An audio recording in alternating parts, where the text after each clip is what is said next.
বেশ, তাহলে আমরা আগের দিন kinetic theory of gas just introduction করেছিলাম। তো তাতে আমরা দেখলাম যে টেম্পারেচারকে এক্সপেরিমেন্টালি কীভাবে মাপা যায়, স্কেল অফ টেম্পারেচার ডিফাইন করেছিলাম আগের দিন। তো সেলসিয়াস স্কেল, ফারেনহাইট স্কেল বা কেলভিন স্কেল, যেটাকে অ্যাবসলিউট স্কেল বলা হয়। আজকে কেলভিন স্কেলকে অ্যাবসলিউট স্কেল বলার আরও একটা কারণ দেখব। একদিন আমরা দেখেছিলাম যে T=0 কেলভিন যদি বলি, তাহলে তার নিচে কিছু পাওয়া যায় না, নাথিং বিলো দ্যাট লেভেল। আর তার যেটা আপার লেভেল, কেলভিন স্কেলের যেটা আপার লেভেল, সেটা ছিল ট্রিপল পয়েন্ট, তাই তো? আর ট্রিপল পয়েন্টের ভ্যালু যেটা, সেটা ফিক্সড, সেটা আমি আরবিট্রারিলি চুজ করতে পারবো না। হ্যাঁ, তার ডেটা আমি চুজ করতে পারি এক্সপেরিমেন্টালি, যে সবাই মিলে একটা ডেটা ঠিক করলাম যে ঠিক আছে ট্রিপল পয়েন্টের এই ভ্যালুটাকে এটা বলা হবে।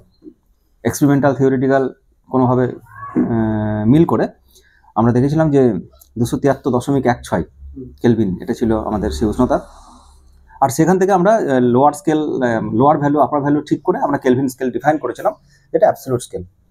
ঠিক আছে, তো আমরা সেটাকে এক্সটেন্ড করবো আজকে। তার আগে আরও কিছু জিনিস দেখবো। আচ্ছা, আর একটা জিনিস দেখেছিলাম খুব গুরুত্বপূর্ণ জিনিস, সেটা ছিল যে কনস্ট্যান্ট ভলিউম রেখে প্রেসার মেপে কীভাবে টেম্পারেচার মাপা যায়। তো কনস্ট্যান্ট ভলিউম থার্মোমিটার বলা হয় সেটাকে, যেটা আমরা অর্ডিনারি থার্মোমিটার ইউজ করি, সেটা পারদ থার্মোমিটার, যেটা যে উষ্ণতা মাপার জন্য পারদের এক্সপানশন কতটা হয় হিট গেইন করার জন্য, সেটা মেপে আমরা বলে দিই উষ্ণতার স্কেল কত, ডিফাইন করি। কিন্তু অ্যাকচুয়ালি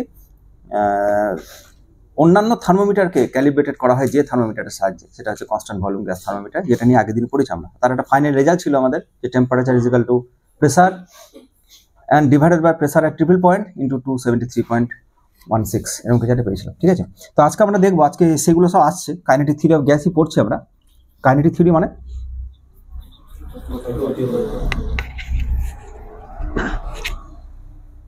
তো কিছু গ্যাস কন্টেনারে রয়েছে আমার, তার গতিবিধি জানতে চাই আমি। কাইনেটিক মানে তার গতিবিদ্যা জানতে চাই। তো সে জেনে কি হবে? কোনো গ্যাস মলিকিউলস কোথাও রয়েছে, যারা ছোটাছুটি করছে, বিভিন্ন ডিপার্টমেন্টের বিভিন্ন ইঞ্জিনিয়ার রয়েছে। যারা মোটরসাইকেল চালায় বা 4 চাকা চালায়, বন্ধ হয়ে গেছে। যারা বাইক চালায় বা তারা কি ফুয়েল ইউজ করবে, তার তাপন মূল্য কত, কতটা হিট পেলে সে কতটা এক্সপানশন তার হতে পারে জানা দরকার। ঠিক আছে, কোনো রকেট উত্তোলন হবে, তো কোন গ্যাস আমি রাখবো জ্বালানি হিসাবে জানা দরকার। তো কোন মলিকুলার যে প্রপার্টি, একটা মলিকুলার প্রপার্টি যদি আমি বিবেচনা করতে পারি, তাহলে গোটা গ্যাসটার কি প্রপার্টি হতে পারে সেটা একটা আইডিয়া করা যাবে। তো this part is common in physics and chemistry, দুটোতেই প্রয়োজন এটা। ঠিক আছে, আরও অনেক কিছু। যারা স্কুবা ডাইভ করে, জলের নিচে গেলে কার্বন ডাইঅক্সাইডের, আমাদের নাইট্রোজেনের কী ভূমিকা, সেটা জানার জন্য তোকে জানতে হবে যে কতটা প্রেসার মানুষ সহ্য করতে পারে, বা মানুষের ব্লাড প্রেসার কী পরিমাণে চেঞ্জ হয়, বায়োলজি ডিপার্টমেন্টে যারা রয়েছে। ঠিক আছে, তো যাই হোক, কাইনেটিক থিওরি অফ গ্যাস একটা মডেল, একটা থিওরি, যেটা সাহায্যে আমরা কিছু মলিকুলার গতিবিধি, আচরণ, তাদের ভেলোসিটি কেমন হয়, টেম্পারেচারের সাথে ভেলোসিটি রিলেশন কি, এইগুলো আমরা সব জানতে চাই। কিছু অ্যাজাম্পশন আছে, আমি অ্যাজাম্পশনে আসছি পরে। তার আগে আমরা দেখব যে এই যে কাইনেটিক থিওরি অফ গ্যাসের জন্য, গ্যাসের যে অণু পরমাণু যারা রয়েছে, তারা যে ইকুয়েশন মেনে চলে, কোনো তো ল মেনে চলবে, তো নিউটনস ল অফ মোশন তারা মেনে চলে, ক্লাসিক্যাল মেকানিক্সই মেনে চলে, কোয়ান্টাম মেকানিক্সও মেনে চলে। কিন্তু আমরা যে স্ট্যাটিস্টিক্স পড়ছি এখন, যেটাকে ম্যাক্সওয়েল বোল্টম্যান বলে, তাদের স্ট্যাটিস্টিক্স পড়ছি আমরা। স্ট্যাটিস্টিক্স মানে লটস অফ পার্টিকেলস আর দেয়ার। তো যদি দেখা যায় যে সেই গ্যাস মলিকুলসগুলো ইলেকট্রন বা আদার্স কোনো পার্টিকেল, তাহলে তাদের জন্য আলাদা স্ট্যাটিস্টিক্স রয়েছে। ঠিক আছে, ফেরমি-ডিরাক স্ট্যাটিস্টিক্স অথবা বোস-আইনস্টাইন স্ট্যাটিস্টিক্স, এগুলো আছে তাদের জন্য। আমরা পড়ছি ম্যাক্সওয়েল আর বোল্টম্যান স্ট্যাটিস্টিক্স। তো তারা নিউটনস ল মেনে চলে। তো সেই যে গ্যাসগুলো রয়েছে, একটা কন্টেনারে কিছু গ্যাস রয়েছে, তো সেই গ্যাসগুলোকে প্রথমে ধরে নেওয়া হয় যে এরা ideal gas. Ideal in the sense যে মলিকুলসগুলো যারা থাকবে, তাদের মধ্যে ইন্টারঅ্যাটমিক ফোর্স যেন না থাকে। ঠিক আছে, এবার থাকে না তো নয়, একটা মলিকুলকে যদি বা অ্যাটমকে যদি দেখি আমি, তাহলে তার মধ্যে ইলেকট্রন রয়েছে, প্রোটন, নিউট্রন সবই রয়েছে, ইলেকট্রন ক্লাউড যারা রয়েছে। তো যদি এরকম নিউক্লিয়াস থাকে, তার চারপাশে যদি ইলেকট্রন ক্লাউড থাকে, আর একটা অ্যাটম, তার চারপাশে ইলেকট্রন ক্লাউড রয়েছে এরকম, তারা যদি একটা নির্দিষ্ট ডিস্টেন্সে থাকে, তাহলে এদের মধ্যে তো ইলেকট্রিক ফোর্স থাকবেই না। কারণ এখানে ইলেকট্রন আছে, ইলেকট্রনকে রিপালশন করে। আবার এখানে নিউক্লিয়াস আছে পজিটিভলি চার্জড, তো পজিটিভ চার্জ এদের মধ্যে রিপালশন। আবার পজিটিভ চার্জ ইলেকট্রনের সাথে এদের মধ্যে অ্যাট্রাকশন। আবার এখানকার ইলেকট্রনের সাথে এখানকার নিউক্লিয়াসের অ্যাট্রাকশন। তো এদের মধ্যে একটা ফোর্স কাজ করে। ফোর্সের মান বিভিন্ন রকম হতে পারে, এই ডিস্টেন্সের উপর নির্ভর করে। তো ইন্টারঅ্যাটমিক ফোর্স থাকে, কিন্তু আমরা নেগলেক্ট করবো। আমরা বলবো যে এদের মধ্যে ইন্টারঅ্যাটমিক ফোর্স নেই। কোন শর্তে সেটা বলতে পারি? কোন শর্তে সেটা বলতে পারি? যদি এদের ডিস্টেন্সটা অনেকটা বেশি হয়ে যায় এদের অ্যাটমিক সাইজে থেকে, তো যদি এটা যদি কন্টেনার হয়, তো যদি প্রচুর গ্যাস মলিকুলস আমি এখানে ভরে দিই ঠেসে ঠেসে, তাহলে চাপ প্রচুর বেড়ে যাবে, তখন মলিকুলসগুলো কাছাকাছি চলে আসবে, তাহলে তাদের মধ্যে সেপারেশন অনেক কম হয়ে যাবে, ইন্টারঅ্যাটমিক ফোর্স কাজ করবে। তো যদি তারা দূরে দূরে থাকে তার মানে হচ্ছে ডাইলুট গ্যাস যদি নিই আমি, ঠিক আছে, লো প্রেসার খুব অল্প পরিমাণে গ্যাস নিয়ে যদি আমরা রিল করি, এবং আমরা আগের দিনও দেখেছি টেম্পারেচার স্কেল ডিফাইন করার সময় pressure at the triple point যখন আমরা কারেক্টলি বের করতে গিয়েছিলাম তখন বলেছিলাম যে ইট ইজ টেন্স টু 0, তাহলে রেজাল্ট কারেক্ট দিচ্ছে, এক্সপেরিমেন্টের সাথে থিওরিটিক্যাল রেজাল্টের মিল পাচ্ছি আমরা, একদম লো প্রেসারে কারেক্ট টেম্পারেচার দিচ্ছে। এটাও ঠিক তাই, হাই টেম্পারেচার চট করে আমি বলবো না, কারণ হাই টেম্পারেচার মানে কতটা হাই, খুব হাই হলে আবার সমস্যা, ঠিক আছে। যদি খুব হাই হয় তাহলে এর কাইনেটিক এনার্জি, মলিকুলসগুলো কাইনেটিক এনার্জি অনেকটা বেড়ে যায়, তো সেই জায়গায় আমি পোটেনশিয়াল এনার্জিকে ইগনোর করতে পারি, আমি বলতে পারি যে এদের মধ্যে মিউচুয়াল পোটেনশিয়াল এনার্জি নেই, ঠিক আছে। কিন্তু এটাও ভাবতে হবে যে কাইনেটিক এনার্জি যদি খুব বেড়ে যায় তাহলে মলিকুল আবার পাশাপাশি এসে তারা ফিউজ করে যেতে পারে, এবং একটা মলিকুলার শেপ চেঞ্জ হতে পারে। তো মলিকুলার শেপ আমরা ধরে নেবো যে যত কলিশন হবে এখানে মলিকুল আর ওয়ালের সাথে যে কলিশন হচ্ছে, অ্যান্ড ডিউরিং দ্য কলিশনই তারা ইন্টারাক্ট করবে, তার বাইরে আদার্স আর কোনো টাইমে তারা পরস্পরকে ফোর্স কোনো এক্সার্ট করবে না, ঠিক আছে। একমাত্র যখন কলিশন হবে তখনই তাদের মধ্যে ফোর্সের এক্সচেঞ্জ হবে, কিন্তু কলিশন হবে ইলাস্টিক, মানে কোনো রকম শেপ যেন চেঞ্জ না হয়, এবং ওয়ালের যা টেম্পারেচার আর গ্যাস মলিকুলসগুলোর যা টেম্পারেচার সেটা যেন ফিক্সড হয়, এদের মধ্যে যেন টেম্পারেচারের ডিফারেন্স না থাকে। তো এগুলো না মাথায় রাখতে হবে। আমরা কাইনেটিক থিওরি অফ গ্যাসের অ্যাজাম্পশনগুলো পড়বো, তার আগে আমরা দেখবো এরা আইডিয়াল কেন, যেটা বলছিলাম আমি, আইডিয়াল বিহেভিয়ার হচ্ছে এটাই যে পরস্পরকে ইন্টারাক্ট করে না, এটাই আইডিয়ালিটি। সবাই যদি চুপচাপভাবে বসে থাকে নিজের কাজ করে তাহলে বলবে দে আর দ্য আইডিয়াল স্টুডেন্টস, কিন্তু যদি সবাই সবাইকে ডিস্টার্ব করে তাহলে বলবে এরা আইডিয়াল নয়, এবং সেটাই রিয়েল। আইডিয়াল নয় মানে রিয়েল। আমাদের carbon dioxide gas, carbon monoxide gas বা নাইট্রোজেন গ্যাস, অক্সিজেন গ্যাস যাইনি না, আমরা কেউ আইডিয়াল নয়, সবাই সবাইকে ইন্টারাক্ট করে, ঠিক না? তো যদি আইডিয়াল গ্যাস হয় সেই বিহেভিয়ার যদি আমি ধরে নিই যে এরা আইডিয়াল, তাহলে এরা একটা ইকুয়েশন মেনে চলে, এটা হচ্ছে এই গ্যাসের যে প্রেসার পি, কন্টেনারের অ্যাভেলেবেল ভলিউম যেটা, সেটা হচ্ছে কন্টেনারের ভলিউম। আইডিয়াল গ্যাস বলেছি এদের যে সাইজ সেটা নেগলিজেবল, কারণ এটা অনেক দূরে দূরে রয়েছে, তো কন্টেনারের ভলিউম তুলনায় এদের ভলিউম নেগলিজেবল। সেই ভলিউমটাকে যদি বলি কন্টেনারের ভলিউম যদি বলি V, available volume it is, তাহলে একটা সম্পর্ক আমরা পড়ে এসেছি, আমরা আজকেও পড়বো, যে এটা এন আর টি। এনকে আমরা মোল বলি, নাম্বার অফ মোল, যাতে Avogadro number of 6.0263 10 to the power 23 number atom বা মলিকুল থাকে, আর এটা একটা ইউনিভার্সাল গ্যাস কনস্ট্যান্ট আর, আর এটা হচ্ছে temperature, absolute temperature in Kelvin scale, ঠিক আছে, টেম্পারেচার ইন কেলভিন স্কেল। তো আমরা এইটা কীভাবে ডিরাইভড হয়েছিল, এক্সপেরিমেন্টালি কীভাবে ডিরাইভড হয়েছিল, থিওরিটিক্যাল ব্যাকগ্রাউন্ডও আছে, তো আমি সেই ডেরিভেশনটা একটুখানি আমরা চেষ্টা করি যে কতটা ডেরিভেশন করা যায় দেখি, ঠিক আছে। তো derivation of P physical energy, তো প্রথমেই ডাইলুট গ্যাস না হলো কোনো কন্টেনার, তাতে কিছু ডাইলুট গ্যাস নেওয়া হয়েছে, এখানে ডিফারেন্ট টাইপস অফ গ্যাসের নিয়ে এক্সপেরিমেন্ট হয় জেনারেলি, হাইড্রোজেন, হিলিয়াম, বা যারা সাধারণত অ্যাটমিক ফর্মে থাকে তাদের নিয়ে ডিল করা অনেক সুবিধা, ইন্টারাকশানটা তারা কম করে। ইনার্ট গ্যাস যদি নিয়ে আমরা হিলিয়াম টিলিয়াম নিয়ে যদি কাজ করি, যাই হোক আমরা যাই বলবো এখন, হয় মলিকিউল বলবো নইলে অ্যাটম বলবো, দুটোই একই অর্থে ব্যবহার করবো। আমি যদি বলি গ্যাস মলিকুলস তাহলে জানবো ওইটাই একটা মলিকুল, ওটা একটা বিন্দু, আর যদি বলি গ্যাস অ্যাটমস তাহলে জানবো ওইটাই অ্যাটমিক ফর্মে রয়েছে, ইন্ডিভিজুয়াল অ্যাটম রয়েছে। তো আমরা দুটোই একই অর্থে ব্যবহার করবো, এমনটা ভাবার দরকার নেই এই মুহূর্তে অন্তত, যে অ্যাটম পরস্পর বন্ড করে রয়েছে, সে বন্ড কেন দ্বিযোজী বন্ড হবে না ত্রিযোজী বন্ড হবে, সেটা আমাদের এই মুহূর্তে ইন্টারেস্ট নেই আমাদের। তো ধরে নিচ্ছি এই যে গ্যাস, এখানে যে গ্যাস রয়েছে, যে কনস্ট্যান্ট ভলিউম গ্যাস থার্মোমিটার আগের দিন আমরা বের করেছিলাম তাতে ভলিউমটাকে কনস্ট্যান্ট রেখেছিলাম, যে এক্সপেরিমেন্টাল সেট আপ আমরা একদিন করেছিলাম তাতে ভলিউম কনস্ট্যান্ট রেখেছিলাম। তো ভলিউম যদি কনস্ট্যান্ট রেখে দিই, প্রেসার আমরা মেপেছিলাম, প্রেসার কীভাবে মেপেছিলাম মনে আছে? ম্যানোমিটার যন্ত্রের সাহায্যে, যেভাবে এই গ্যাসটাকে যদি সেই কনস্ট্যান্ট ভলিউম গ্যাস থার্মোমিটারে রাখা হয় তাহলে পারদ লেভেলের কি উচ্চতা পরিবর্তন হয়, সে হাইটটাকে পরিবর্তন করে HD and plus or minus বায়ুমণ্ডলীয় চাপ P0 ওটা আমরা এখানকার প্রেসার মাপতে পারি। তো সেই প্রেসারটাকে যদি বলি পি, তাহলে PV macroscopically it is proportional to temperature, temperature আমরা মাপতে পারি। কনস্ট্যান্ট ভলিউম গ্যাস থার্মোমিটার আগের দিন আমরা ইন্ট্রোডাকশন করেছি কীভাবে মাপা হয়, তাতে আমরা টেম্পারেচার স্কেলও ডিফাইন করেছি।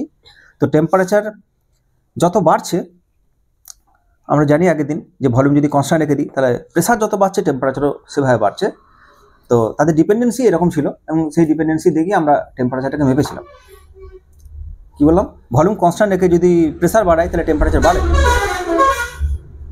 মানে actually P is proportional to T. এই ব্যাপারটা সবাই এগ্রিমেন্ট দেবে আমাকে, যে যদি কোনোভাবে টেম্পারেচার বাড়ে তো প্রেসার বাড়বে, বা উল্টোটা, টেম্পারেচার বাড়ছে মানে কোনোভাবে সে হিট গেইন করছে বা হিট লস করছে বা কমছে বাড়ছে এরকম কিছু একটা, তাহলে প্রেসার বাড়বে বা কমবে।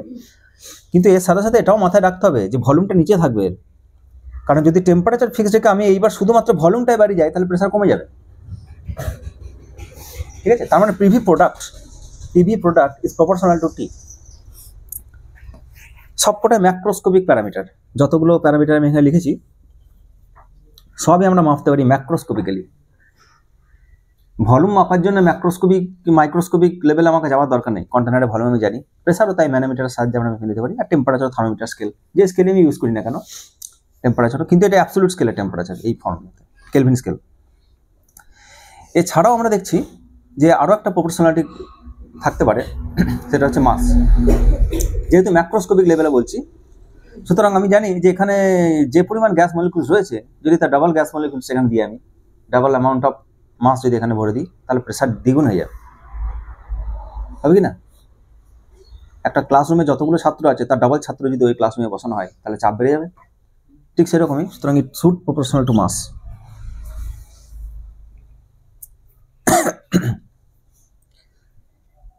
এবার যদি দেখা যায় যে একটা বা দুটো গ্যাস নিয়ে আমি এক্সপেরিমেন্ট করছি যাদের টেম্পারেচার ফিক্সড, মাস কতটা নেবো সেটাও আমি ফিক্সড করে দিয়েছি, তাহলে প্রেসার আর ভলিউমের প্রোডাক্ট ফিক্সড হচ্ছে না, কনস্ট্যান্ট হচ্ছে না। এর কারণ কী হতে পারে? এক্সপেরিমেন্টাল সেট আপ করে আমি দেখছি টেম্পারেচারের রিডিং দুটো বা তিনটে গ্যাস, সাপোজ তিনখানা গ্যাস আমি এখানে দেখাচ্ছি, hydrogen, helium and carbon, atomic ফর্মে রয়েছে সবাই, ঠিক আছে, সবাই অ্যাটমিক ফর্মে রয়েছে। কিন্তু দেখা যাচ্ছে যদি এখানকার টেম্পারেচার টি হয়, এখানকার টেম্পারেচার টি হয়, এখানকার টেম্পারেচার টি হয়, সবার মাস যদি সমান হয় তাহলে সবার রাইট সাইড সমান, তাহলে সবার পিভি প্রোডাক্ট সমান হওয়া উচিত, কিন্তু সেটা হচ্ছে না, আলাদা ডিফারেন্ট রেজাল্ট দিচ্ছে। এর কারণ কী হতে পারে? আমি ম্যাক্রোস্কোপিক্যালি দেখছি, ঠিক আছে, আমরা ডিরাইভ করতে যাচ্ছি পি ফিজিক্যাল এনার্জি, সুতরাং মোল আমি এখন ইন্ট্রোডিউস করিনি, আমি এখন ম্যাক্রোস্কোপিক প্যারামিটার দিয়ে মাপছি। ম্যাক্রোস্কোপিক বলি এখানে মাস বসিয়েছি, আমি কোনো আদার্স কোনো কোয়ান্টিটি বসাইনি, ঠিক আছে। ইভেন আমরা আজকে দেখতে যাচ্ছি যে টেম্পারেচার কি, মাইক্রোস্কোপিক্যালি টেম্পারেচার কি, সেটাও আমরা আসবো এন্ড অফ দ্য ডে। কী হতে পারে এর কারণ? না, আমি তো বলছি মাইক্রোস্কোপিক্যালি আমি যাচ্ছি না।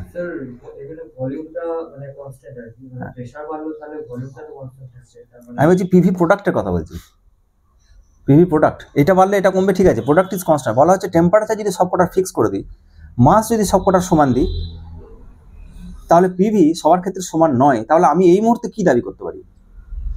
আমি এটাই দাবি করতে পারি, ইয়েস, প্রত্যেকটা গ্যাসের ধর্ম আলাদা। বলতে আমরা অনেক কিছুই পারি, কিন্তু আমাদের ম্যাক্রোস্কোপিক্যালি আমরা যেভাবে আমরা ডিফাইন করি কোনো কিছুকে, আমরা যে স্কেলে এখনো পর্যন্ত ডেরিভেশন করেছি, যে ডেল্টা এল লেংথের পরিবর্তন উষ্ণতা বৃদ্ধি হলে তাতে দেখেছি সাম আলফা, হ্যাঁ, ডেল্টা টি, এরকম কিছু একটা দেখেছি। প্রাথমিক দৈর্ঘ্য দেখেছি না আমরা, এরকম কোনো একটা এল দৈর্ঘ্যের রড আছে, তাকে ডেল্টা টি উষ্ণতা বৃদ্ধি করা হলো, তাহলে কতটা দৈর্ঘ্য বৃদ্ধি হবে সেটা যেমন এল ডেল্টা টির উপর নির্ভর করছে, যেটা আগের দিন বলেছিলাম জেনেরিক ফর্ম, কিন্তু একটা আলফা ফ্যাক্টরও তার মধ্যে থাকবে, যেটা তার নিজস্ব প্রপার্টি। তো সেই আইডিয়া থেকে আমরা এটা বলতে পারি যে তাহলে গ্যাস কিভাবে তার পিভি প্রোডাক্ট ঠিক করবে, এটা তার ওন প্রপার্টি। কার্বনের একটা একরকম প্রপার্টি, হ্যাঁ, আমরা পরবর্তীকালে দেখব যে কার্বনের অ্যাটমের যে সাইজ, হাইড্রোজেনের অ্যাটমের সেই সাইজ নয়, সাইজ আলাদা, কারণ সবকটার ইলেকট্রন, প্রোটন, নিউট্রন আলাদা সংখ্যা। তো সেটা তো অবভিয়াসলি সেটা একটা কারণ, কিন্তু আমি এই মুহূর্তে দাবি করতে পারি যে কনস্ট্যান্ট আর প্রপোর্শনালিটি থাকবে, it depends on the nature of gas. So এটা denoted as alpha M T. So PV is equal to alpha M T. Alpha depends on nature of gas.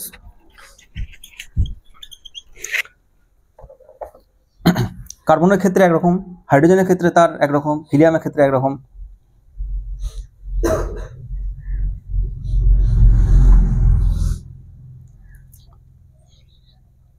ঠিক আছে, তাহলে আমি যদি সেম পিভি প্রোডাক্ট বানাতে চাই, same PV product যদি বানাতে চাই টেম্পারেচার ফিক্স রেখে, temperature fix, PV product fix, তাহলে আলফা আর মাস এরা পরস্পর অ্যাডজাস্টেবল।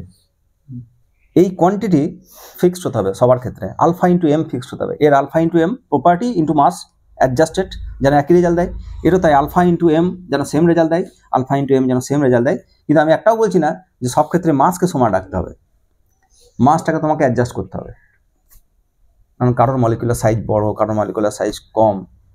তো যদি তিনজনের ক্ষেত্রে আমি এই এক্সপ্রেশন লিখি, সাপোজ ফর তিনটে একসাথে লিখছি, PV equal to alpha and the constant for hydrogen, m mass of hydrogen gas and temperature, it is equal to alpha of helium, mass of helium and temperature.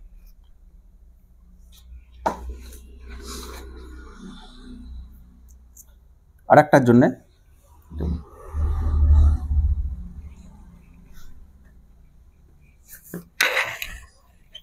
এটা hydrogen ছিল, equal to alpha constant for carbon, mass for carbon and temperature. এই ইকুয়েশনে আমি সবকটার PV সমান করেছি, product is constant, আর যেহেতু volume constant আমি এটাও বলতে পারি যে pressure is same for all.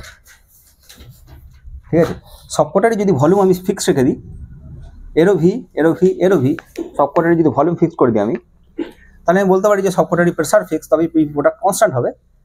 এবং তাদের প্রোডাক্ট ঠিক করছে আরেকটা প্যারামিটার টেম্পারেচার। ফিজিক্যালটা তো আরেকটা আউটকাম এটাও, যে দুখানা প্যারামিটার মাপলেও তুমি 3 নম্বর প্যারামিটারটাকে মাপার দরকার নেই, অলরেডি ইট ইজ ফিক্সড।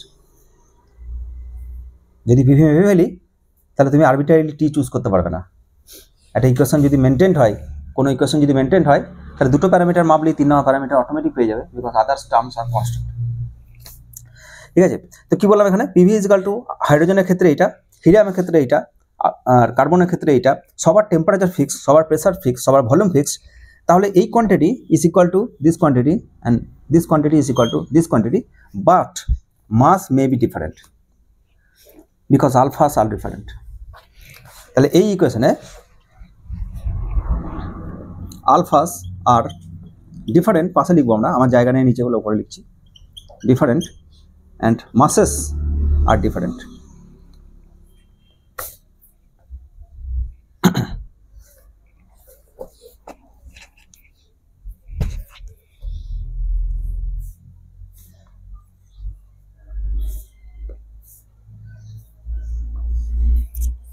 ঠিক আছে, এইবার যদি আমি মাস সমান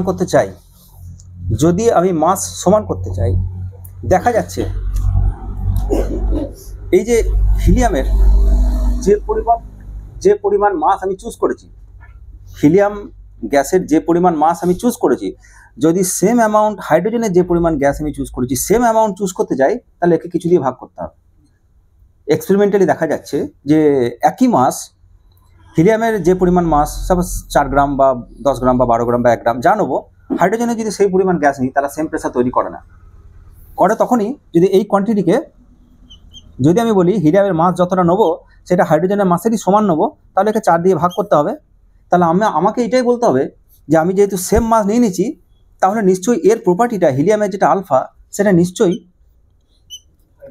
হাইড্রোজেনের যেটা আলফা তার 4 ভাগের 1 ভাগ। আমি এবার মাসকে ফিক্স করছি। আমার আগের লাইন পর্যন্ত ছিল সবার মাস আলাদা, এখানে লিখে দিয়েছি alphas are different and masses are different.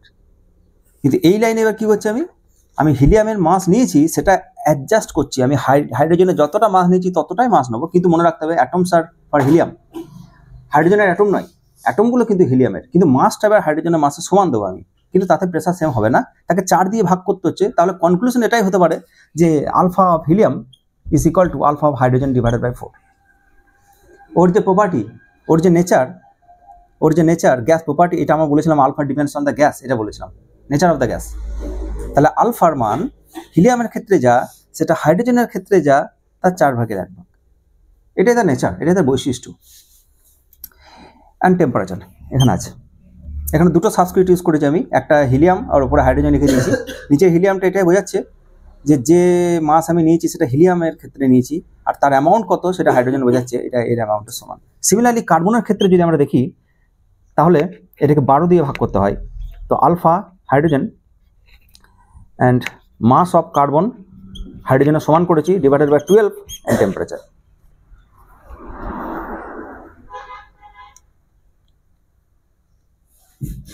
ঠিক আছে, কি করলাম আবারও বলছি আমরা এবার মাসকে অ্যাডজাস্ট করছি। যদি সেম পরিমাণ মাস আমরা 3টে কন্টেনারই নিই, টেম্পারেচার ফিক্সড, পিভি, তাহলে পিভি ফিক্সড হবে না। কিছু কিছু ফ্যাক্টর দিয়ে ভাগ করতে হবে এবং ফ্যাক্টরগুলো সেটা একটা নাইস নাম্বার। হিলিয়ামের ক্ষেত্রে 4, কার্বনের ক্ষেত্রে 12, প্লাস হাইড্রোজেনের ক্ষেত্রে কিছু নেই, মানে 1 আছে। তো হাইড্রোজেনের ক্ষেত্রে যদি লিখি তাহলে alpha H M H divided by 1 and T. So হাইড্রোজেনের ক্ষেত্রে 1 দিয়ে ভাগ, হিলিয়ামের ক্ষেত্রে 4 দিয়ে ভাগ, কার্বনের ক্ষেত্রে 12 দিয়ে ভাগ। সুতরাং এটা একটা অবভিয়াসলি একটা আউটকাম আসছে আমার কাছে যে PV product is not directly proportional to mass but divided by some factors. Macroscopically আমি দেখতে পাচ্ছি যে মাস বাড়ালে পিভি প্রোডাক্ট বেড়ে যাওয়া উচিত, কিন্তু ততটাও বাড়ছে না, কিছু একটা ফ্যাক্টর দিয়ে আমাকে গুণ ভাগ করতে হচ্ছে যাতে করে পিভি প্রোডাক্ট ফিক্সড হয়। সো আদার্স কিছু নিশ্চয়ই রয়েছে। মাইক্রোস্কোপিক্যালি যদি দেখতে যাই তাহলে নিশ্চয়ই তার কারণ ব্যাখ্যা আমরা খুঁজে পাবো। কিন্তু এই ইকুয়েশনে থেকে এই ইকুয়েশনে লেখার একটা সুবিধা রয়েছে। কেউ বলতে পারবে এটা কি? এই ইকুয়েশন আর ঠিক তার পরের লাইনে যে পিভি প্রোডাক্ট লিখেছি আমি, এই দুটো ইকুয়েশনের মধ্যে এই ইকুয়েশন থেকে এই ইকুয়েশনে একটা সুবিধা রয়েছে। কি সেটা? স্যার আলফা এইচ দিয়ে সব করে তুলনা করা যাচ্ছে, একটা আলফার মান দিয়ে শুধু মাসের এখানে মাসটাই ভ্যারি করছে, বাকি আলফা তো সমান হয়ে যাচ্ছে, মানে একটা মান দিয়ে ইয়েস, আলফার কনস্ট্যান্টের মান এবার গ্যাস নিরপেক্ষ হয়ে গেছে, ইন্ডিপেন্ডেন্ট অফ গ্যাস। একটু আগে লিখেছিলাম alpha are different for different gases, alpha H, alpha helium, alpha constant, sorry carbon, আর এখানে alpha hydrogen, alpha hydrogen, alpha hydrogen, বা যে গ্যাস আমি নেবো তার ক্ষেত্রে এই কনস্ট্যান্টের মান ফিক্সড হয়ে গেল, it is independent of gas. So সেই জায়গায় আমরা বলতে পারি যে now alpha is independent of gas.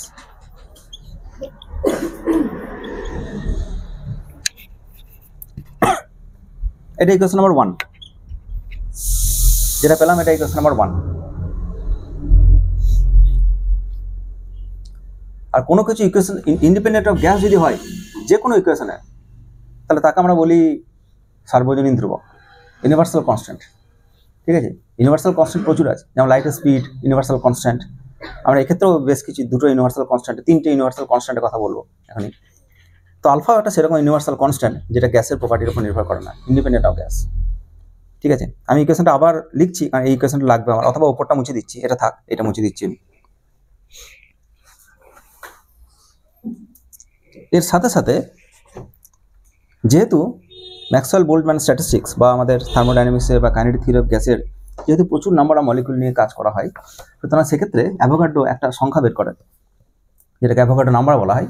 তো সেই সংখ্যাটা একটা স্ট্যান্ডার্ড ভ্যালু প্রকাশ করে, 6 × 10⁻23।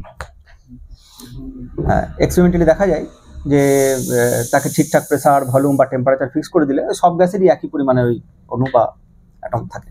ঠিক আছে, তো সেটাও একটা এক্সপেরিমেন্টের পার্ট। তো অ্যাভোগাড্রো থেকে আমরা পাই, এটা থাকবে ইকুয়েশন নাম্বার 1, আমরা কাজে লাগাবো এখনই। 4 গ্রাম হিলিয়াম অ্যাটম যদি আমরা নিই, অ্যাটম বা মলিকুল যা বলি না কেন, যদি হিলিয়াম নিই, 4 গ্রাম যদি হিলিয়াম নিই, তাহলে তাতে অ্যাটমের সংখ্যা, সেটাকে বলা হয় অ্যাভোগাড্রো নাম্বার, এনএ, যার ভ্যালু কত? 6.023 10⁻23, বিগ নাম্বার। তো যেহেতু একটা বিগ নাম্বার, সুতরাং সেটাকে একটা ইউনিট হিসাবে ইউজ করা যেতে পারে। বারবার আমাকে যদি বলা হয় কত গ্যাস মলিকুলস আছে, তখন 10⁻23 অর্ডারে, তাহলে huge number of gas molecules. তো সেটা না বলে একটা সংখ্যা দিয়ে দাও, অ্যাভোগাড্রো নাম্বার। কোনো কোনো বইয়ে NA লেখা আছে, কোনো কোনো বই N0 লেখা আছে, কোনো কোনো বই শুধু N লেখা আছে, তো যেটা খুশি ইউজ করতে পারি। তো 4 গ্রাম যদি হিলিয়াম অ্যাটম থাকে, তার অর্থ এটাই যে অ্যাভোগাড্রো নাম্বার অফ এত থাকবে। যদি 12 গ্রাম থাকে কার্বন, তাহলেও সেম। ঠিক আছে, যদি 1 গ্রাম হিলিয়াম থাকে, তাহলে তাতে অ্যাটমের সংখ্যা কত হবে? Na/4। আর যদি আমি বলি M হিলিয়াম, মানে যে অ্যামাউন্টের মাস আমি অ্যাডজাস্ট দিয়েছি তাতে হিলিয়াম অ্যাটম কত আছে, তাহলে it is Na/4 into M helium.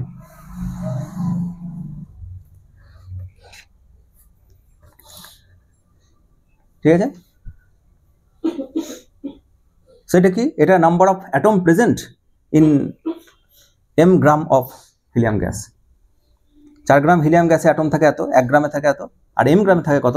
So it is written as n helium, এইরকম কিছু একটা।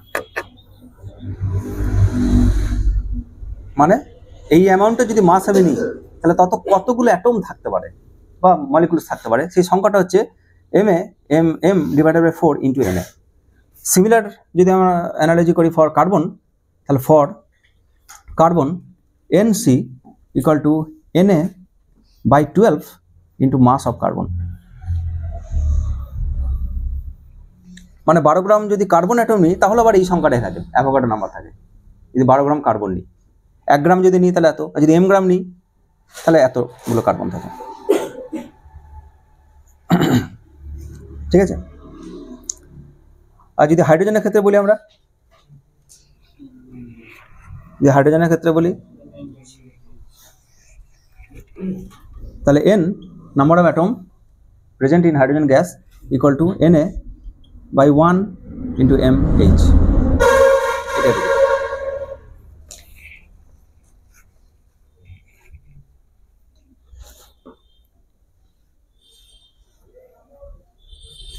এক্ষেত্রে আমরা একটা দেখতে পাচ্ছি, যদি সবকটার মাস সমান হয়ে যায় তাহলে সবকটার নাম্বার অফ অ্যাটম সমান হবে না। হবে?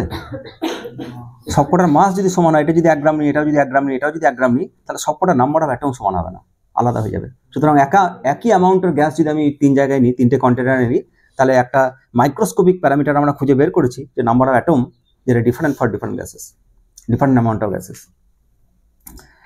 এই ইকুয়েশনটা, এই যে সেটটা, ইকুয়েশন সেট যেটা, এটা ইকুয়েশন সেট নাম্বার 2 যদি বলি, এটা সে পুটিং 2 in 1, পুটিং 2 in 1। প্রথমে বসাচ্ছি mh by 1, mh by 1 it is nh by na। তাহলে ঠিক এর নিচে নিচে বা আমরা ফ্রম ইকুয়েশন নাম্বার 1 লিখবো pv is equal to alpha h থাকলো, mh by 1 এর জায়গায় লিখছি nh by na into t। ঠিক আছে, ইকুয়াল টু আলফা h থাকলো mh by 4, mhe by 4 মানে হিলিয়ামের mass divided by 4, it is number of atom and then divided by Avogadro number, same. তাহলে এটা n helium and divided by n Avogadro number. দেখা যাচ্ছে না? তাহলে pause করবে। তাহলে হিলিয়ামের ক্ষেত্রে আমরা দেখলাম যে n number of atom and divided by Avogadro number equal to m helium by 4 and temperature. For carbon কি হবে? alpha h mc by 12, এটা যদি পুট করি mc by 12 তাহলে এটা nc by na। ঠিক আছে, mc মানে মাস divided by 12 it is equal to nc by na। তাহলে nc by na and temperature T।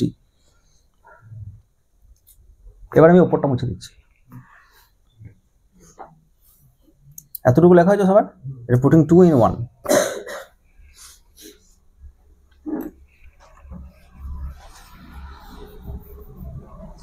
এবার যেটা পেয়েছি সেটা দেখি কি পেয়েছি আমরা। আমরা পেয়েছি পিভি ইকুয়াল টু, প্রথম ক্ষেত্রে আলফা, আমি আর আলফা এইচ লিখছি না suffix, because alpha is fixed for all the cases. তাহলে জাস্ট এটা আলফা লিখছি আমরা, alpha n over na and t। ঠিক আছে কিনা? আর লিখছি না পুরোটা। দেখতে পাচ্ছি পিভি প্রোডাক্ট ঠিক করছে, মাস নয়, নাম্বার অফ অ্যাটম, বাকিগুলো তো সব কনস্ট্যান্ট। আলফা তো ইন্ডিপেন্ডেন্ট অফ গ্যাস, আর Avogadro number it is also constant 6.023 10 to the power 23, এটা ফিক্সড নাম্বার, নাম্বার চেঞ্জ হবে না। আর টেম্পারেচার রয়েছে এখানে। So PV equal to alpha n by na into T. যেহেতু আলফা একটা কনস্ট্যান্ট, nও একটা কনস্ট্যান্ট, এই আলফাটা হচ্ছে ক্যাপিটাল আর, এটাকে বলা হয় সার্বজনীন গ্যাস ধ্রুবক, কনস্ট্যান্ট। সার্বজনীন গ্যাস ধ্রুবক বা universal gas constant.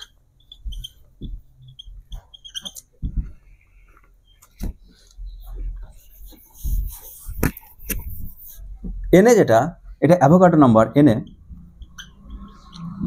6.023 10⁻23, this is also constant, universal constant.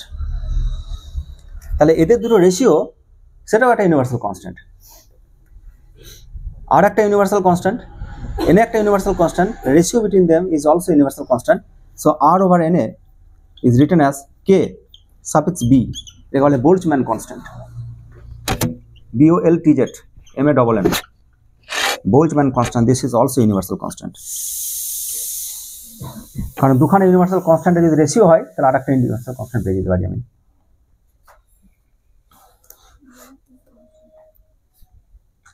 ঠিক আছে, তাহলে এই ইকুয়েশনটাকে আমরা কিভাবে লিখতে পারি? আলফার জায়গায় যদি আর বসাই তাহলে R by NA and n t, আর r by n কে বোল্টম্যান কনস্ট্যান্ট বলেছি, it is kb nt, pv is equal to nkt box.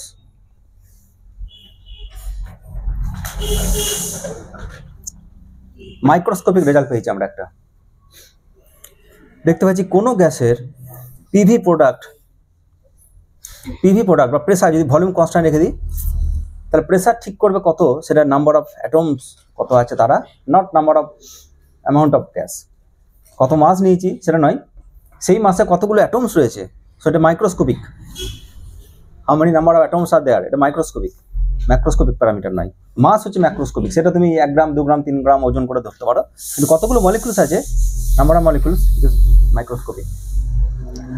তো যদি বোল্টম্যান কনস্ট্যান্ট আমি ইউজ করি এখানে, তাহলে আমরা এটা বলবো যে PV is equal to NKT is the microscopic equation for ideal gas.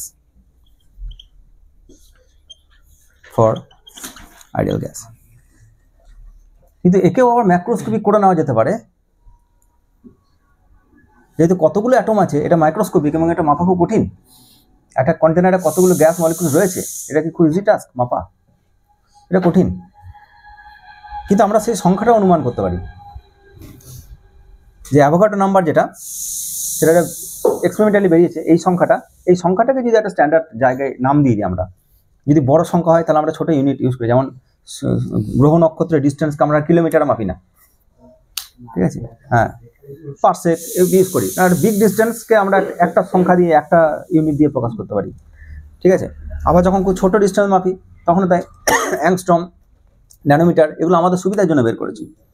তো যদি আমাকে বাজারে ডিম কিনতে যাই তাহলে আমি বলি না যে আমাকে 60টা ডিম দিন বা 30টা ডিম দিন, 1 পেটি বা 1 ট্রে ডিম দিন বলি, ঠিক আছে, 1 ট্রে বলি। যদি কলা আনতে যাই তাহলে 1 ডজন দিন, 1 ডজন, 12টা দিন বলি না, বললে বলা যাবে, কিন্তু তার থেকেও সেই ইউনিট ইউজ করে 2 ডজন 3 ডজন বলতে আমার সুবিধা। তাহলে সেরকমই যদি 6.023 10⁻23 নাম্বার অফ অ্যাটম থাকে তাহলে আমরা বলি 1 মোল আছে, ঠিক আছে। তাহলে যদি n মোল থাকে তাহলে n ইন্টু অ্যাভোগাড্রো নাম্বার এতগুলো, n ইন্টু অ্যাভোগাড্রো নাম্বার এতগুলো অ্যাটম থাকবে। যদি 1 মোল থাকে তাহলে অ্যাভোগাড্রো নাম্বার অফ অ্যাটম থাকবে। যদি n মোল থাকে, আমরা ডিফাইন করছি, মোল কনসেপ্ট এনেছি এবং অলরেডি কেমিস্ট্রি লোকেরা ডিরাইভ করে ফেলেছে, এর অনেক কথাই বলা আছে। আইডিয়াল গ্যাসের জন্য আমরা ইন্ট্রোডিউস করছি, এখনই ইকুয়েশনের জন্য আমরা ইন্ট্রোডিউস করছি, ঠিক আছে। So n is the mole, number of mole, তাহলে it is equal to n equal to small n into Avogadro number. এবার যদি আমি ক্যাপিটাল n কে যদি স্মল n দিয়ে রিপ্লেস করে দিই তাহলে মাইক্রোস্কোপিক প্যারামিটার হয়ে গেল ম্যাক্রোস্কোপিক। বল 1 মোল 2 মোল 3 মোল এটা আর মাইক্রোস্কোপিক নয়, এটা ম্যাক্রোস্কোপিক, জাস্ট লাইক ম্যাসেস। যদি বলে 1 গ্রাম 2 গ্রাম 3 গ্রাম তুমি ওজন করার ধরো, এই যেমন ম্যাক্রোস্কোপিক প্যারামিটার। মাইক্রোস্কোপিক ভেতরে কি হচ্ছে জানা দরকার নেই, ঠিক সেরকম যদি একটা নাম্বার আমি ফিক্স করে দিই, যদি বলি এই নাম্বারই সব হবে, এর 2 গুণ 3 গুণ বা something like integral multiple of something, যদি এরকম হয় তাহলে আমি বলতে পারি যে এইটা মাইক্রোস্কোপিক, এই নাম্বারটা microscopic, but mole number is macroscopic. তাহলে PV is equal two NKT ইকুয়েশনকে, মাইক্রোস্কোপিক ইকুয়েশনকে আমি ম্যাক্রোস্কোপিক ইকুয়েশন করে নিতে পারি যদি স্মল n এর জায়গায়, ক্যাপিটাল N এর জায়গায় যদি small n into Avogadro number বসাই, ঠিক আছে। বোঝা গেছে কি বললাম? তাহলে কি পাবো? অতএব PV equal to Boltzmann constant থাকলো, আর ক্যাপিটাল N এর জায়গায় আমরা বলছি কতগুলো অ্যাটম আছে, n হচ্ছে কতগুলো অ্যাটম আছে। তো অ্যাভোগাড্রো নাম্বার অফ অ্যাটম আছে যদি 1 মোল হয়, কিন্তু যদি n মোল হয় তাহলে n into Avogadro number of atom রয়েছে, আর টেম্পারেচার মতো রয়েছে। ক্যাপিটাল N হচ্ছে মাইক্রোস্কোপিক, নাম্বার অফ অ্যাটমস, আর মোল হচ্ছে ম্যাক্রোস্কোপিক, 1 মোল 2 মোল, তো সেটা ম্যাক্রোস্কোপিক্যালি মেজার করতে পারি। কেবি ইন্টু এনএ, এটা আমরা একটু আগে ইন্ট্রোডিউস করেছি, একটু আগে, যে R/Na ইজ কেবি, ঠিক আছে? R/Na is K B, universal gas constant divided by universal constant equal to universal constant. শুধু নামগুলো একটু আলাদা, সবাই ইউনিভার্সাল গ্যাস কনস্ট্যান্ট, কিন্তু একে ইউনিভার্সাল গ্যাস কনস্ট্যান্ট হিসেবে নাম দেওয়া হয়েছে আরকে, কিন্তু এ শুধু ইউনিভার্সাল কনস্ট্যান্ট, একটা বোল্টজম্যান কনস্ট্যান্ট যার নাম, এটাও একটা ইউনিভার্সাল কনস্ট্যান্ট, এটা অ্যাভোগাড্রো নাম্বারের নাম। যেমন লাইটের স্পিড, সেটাও ইউনিভার্সাল কনস্ট্যান্ট একটা, কিন্তু তাকে নিশ্চয়ই লাইটের স্পিডকে নিশ্চয়ই ইউনিভার্সাল গ্যাস কনস্ট্যান্ট বলবো না, তো ঠিক সেরকম একে বিশেষ নাম দেওয়া হয়েছে ইউনিভার্সাল গ্যাস কনস্ট্যান্ট। তো কেবি ইন্টু এনএ এই জায়গায় আর বসাতে পারি, ক্যাপিটাল আর বসাতে পারি, তাহলে স্মল এন থাকলো, ক্যাপিটাল আর থাকলো, আর টি থাকলো, so PV is equal to N R T, another equation, but now it is macroscopic.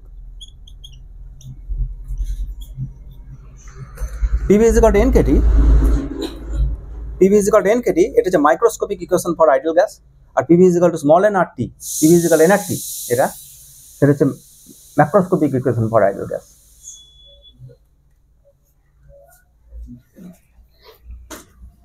ঠিক আছে? যদি 1 মোল গ্যাস চুজ করি, প্রেসারের ভ্যালু আমরা মাপতে পারি, ভলিউম আমরা মাপতে পারি, টেম্পারেচার স্কেল দিয়ে টেম্পারেচারও মাপতে পারি, তাহলে আমি আরও মাপতে পারি। ঠিক আছে? প্রেসার, ভলিউম, মোল, টেম্পারেচার অল আর ম্যাক্রোস্কোপিক প্যারামিটার, আমি সেগুলো সবকটাকেই মাপতে পারি, তাহলে আরও আমি মাপতে পারি। এবং দেখা যায় যে পিভি বাই, যদি 1 মোল নিই তাহলে পিভি বাই টি এটা সবার ক্ষেত্রে সেম হওয়া উচিত, যেহেতু আর ইউনিভার্সাল গ্যাস কনস্ট্যান্ট, আর যদি এটা 1 মোল চুজ করি তাহলে পিভি বাই টি এর মান কি আসা উচিত? আর। তা যদি সবাই আর দেয়, যদি এরকম আমি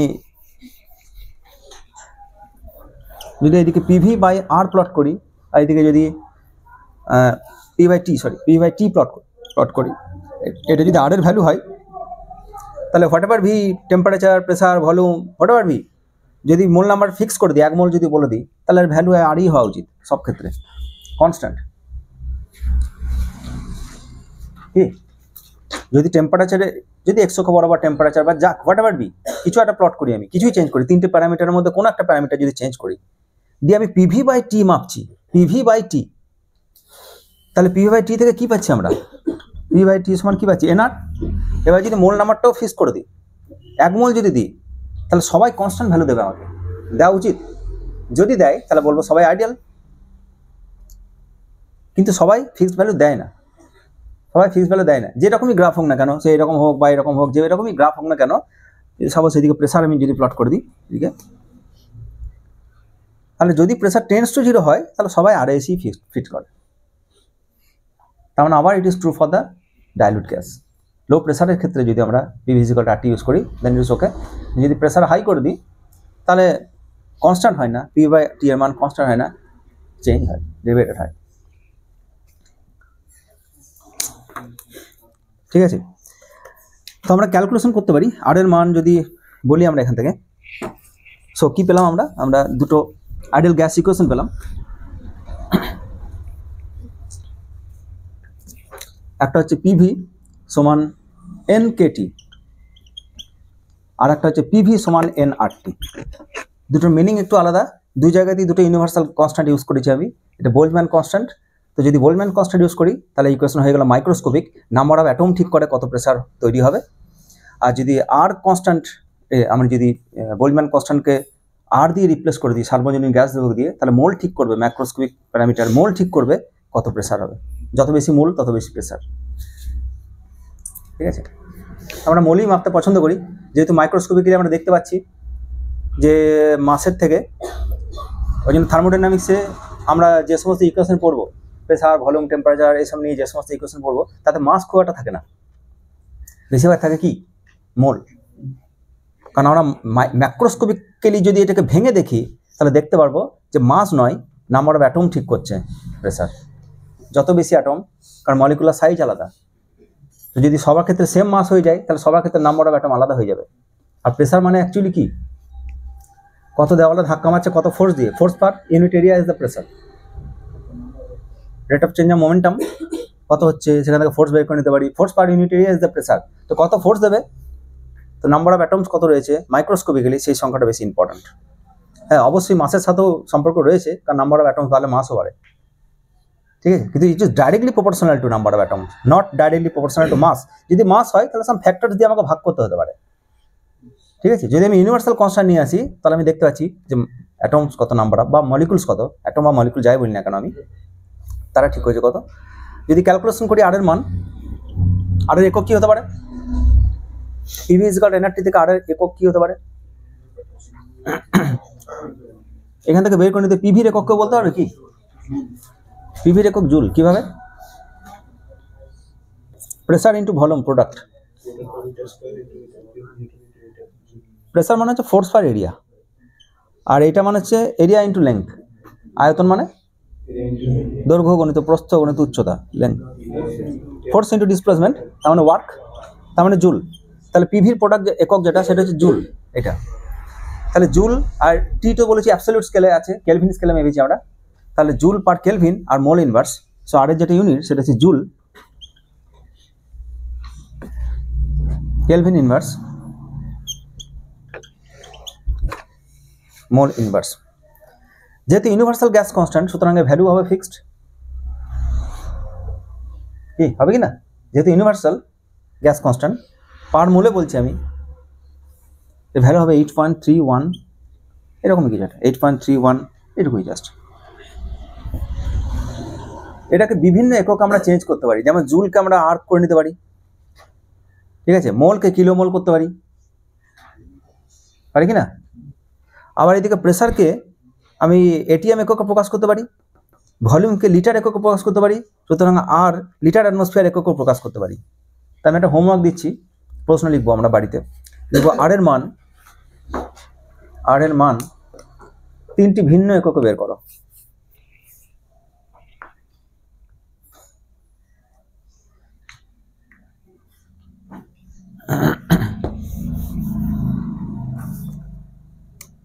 তিনটি ভিন্ন এককে বের করা হয়েছে।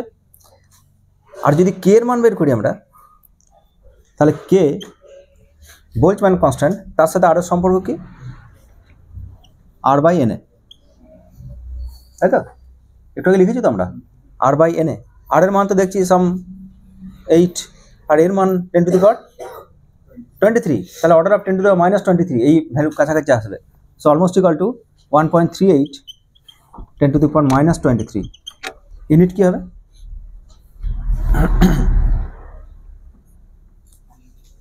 জুল পার কেলভিন, ঠিক আছে, জুল কেলভিন ইনভার্স।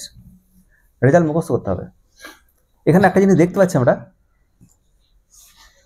যে PV is equal to N K T আর PV is equal to N R T, দুটো ইকুয়েশন আমরা দেখতে পাচ্ছি, দুই জায়গাতেই টেম্পারেচার কমন। এই প্রোডাক্টটাকে নিয়ে দেখছি আমরা, এই প্রোডাক্টটাকে পিভি ফিক্সড, ঠিক আছে, পিভি ফিক্সড, এন কে আর N R, K is very small number, so N is very big number, ঠিক আছে। পিভি নিশ্চয়ই এটা জুলে প্রকাশ করছি, তো কত কাজ করতে হয়েছে, তো কিছু একটা গ্যাস মলিকুল রয়েছে, আমার থার্মোডাইনামিক্সে পড়বো, তাকে প্রেসার দেওয়া হলো, পিস্টন বাড়িয়ে তুলে বা নামিয়ে, তো কত কাজ করতে হবে সেটা নিশ্চয়ই মাইক্রোজুল বা কিলোজুল বা একদম খুব বিশাল কিছুর মানে 10 টু দি পাওয়ার -23 এই অর্ডারে নিশ্চয়ই হবে না। কি কত কাজ করছি, প্রেসার ভলিউম প্রোডাক্ট হচ্ছে জুল, তার মানে এদের ওয়ার্ক কিছু না হলে এটা তো ওয়ার্ক ডানই প্রকাশ করছে আমাকে। আমরা না হয় এখন জানি না যে পিভি প্রোডাক্ট এটা কিভাবে ওয়ার্ক ডান প্রকাশ করে, আমরা পড়বো থার্মোডাইনামিক্স পড়ার সময়, কিন্তু এটুকু তো বুঝতে পারছি যে পিভি প্রোডাক্ট যেটা সেটা জুল বা একটা ওয়ার্কের কথা বলছে, তার ভ্যালু নিশ্চয়ই 10 টু দি পাওয়ার -23 অর্ডারে হওয়ার কথা নয়, কিন্তু এক্সপ্রেশনে 10 to the power +23 order N রয়েছে নাম্বার অফ অ্যাটম, তাকে কমিয়ে দেওয়ার জন্য 10 টু দি পাওয়ার -23 রয়েছে, বিগ নাম্বারের সাথে একটা স্মল নাম্বার গুণ হয়ে আছে যাতে করে একটা মিডিয়াম রেঞ্জ পাওয়া যায় আমার কাছে। আর টেম্পারেচার তো জানি আমরা 2, 3, 4, 5, 100 এরকম তার রেঞ্জ, মানে এটাও বিশাল বড় সংখ্যা কিছু দেবে না আমাকে, একটা মিডিয়াম রেঞ্জই দেবে। তাহলে এটার প্রোডাক্ট একজন বেশি হলে একজন কমিয়ে দেবে। আর এখানে দেখতে পাচ্ছি ম্যাক্রোস্কোপিকলি যখন আমি ইকুয়েশনটাকে চেঞ্জ করে নিয়েছি, তখন এই স্মল এন এইটা 10 টু দি পাওয়ার 23 অর্ডার নয়, এটা 1 মোল 2 মোল, কারণ 1 মোল মানেই 10 টু দি পাওয়ার 23, ঠিক আছে। সুতরাং যেহেতু এই সংখ্যাটা এবার আমাদের ফাইনাইট রেঞ্জে চলে এসছে, জাস্ট 1, 2, 3, 4, 5, 6 রেঞ্জে চলে এসছে, সুতরাং আর এর মানটাও তাই নেমে চলে এসছে, যাতে করে রেজাল্ট ফাইনাইট হয়।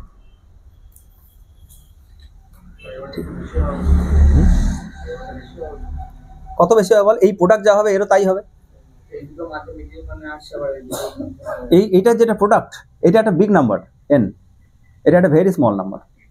তাহলে প্রোডাক্ট কি পাবো? একজন 10⁻23, একজন 10⁻−23, তাহলে রেজাল্ট যেটা পড়ে থাকবে ফ্র্যাকশন সেটা পড়ে থাকবে, সেইটাই হচ্ছে এনআর।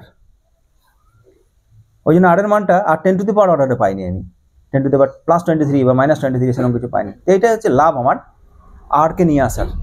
বোলম্যান কনস্ট্যান্ট 10⁻−23 নাম্বার নিয়ে ডিল করে, যেখানে আমার সেরকম নাম্বার নিয়ে কাজ দরকার সেখানে বোলম্যান কনস্ট্যান্টকে নিয়ে আসবো যদি আমার প্রয়োজন হয় সেরকম মাইক্রোস্কোপিক কেস।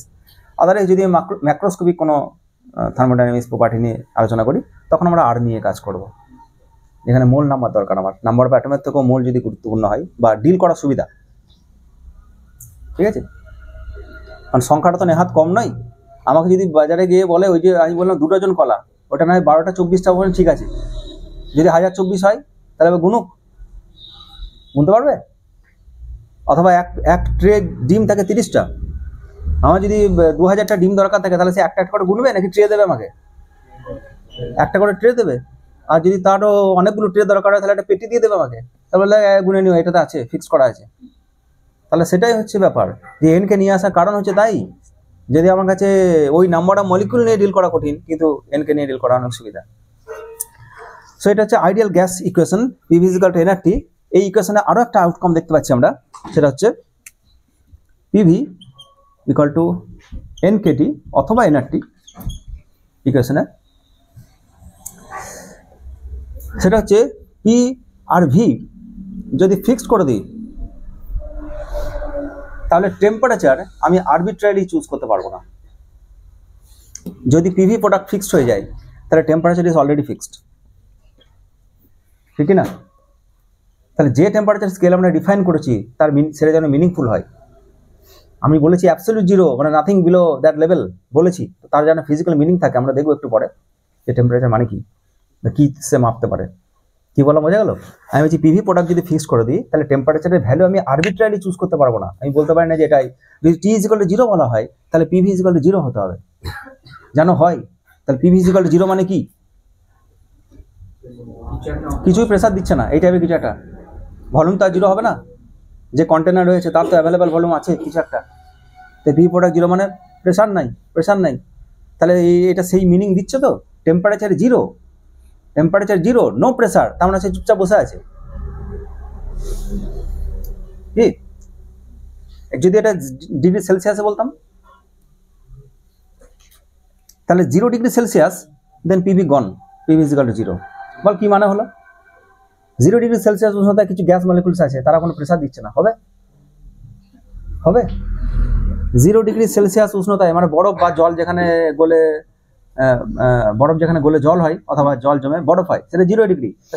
সেই 0 ডিগ্রিতে মানে যেখানে আমাদের ইন্ডিয়া সাপোজ নয়, বাইরে কোথাও বলছে, বা শীতের দেশে, ইন্ডিয়াতে সাপোজ শীতের দেশে, সেখানে 0 ডিগ্রি সেলসিয়াস উষ্ণতায় কোনো গ্যাস মলিকুলস কোথাও রয়েছে, আর আমি দাবি করছি যে তারা কেউ প্রেসার দিচ্ছে না। সেটাই বলছি, ওই জন্যই বলছি যে টেম্পারেচার স্কেল আমি আরবিট্রারিলি চুজ করতে পারবো না, তার ভ্যালু আরবিট্রারিলি চুজ করতে পারবো না, এটা মিনিংফুল হয়।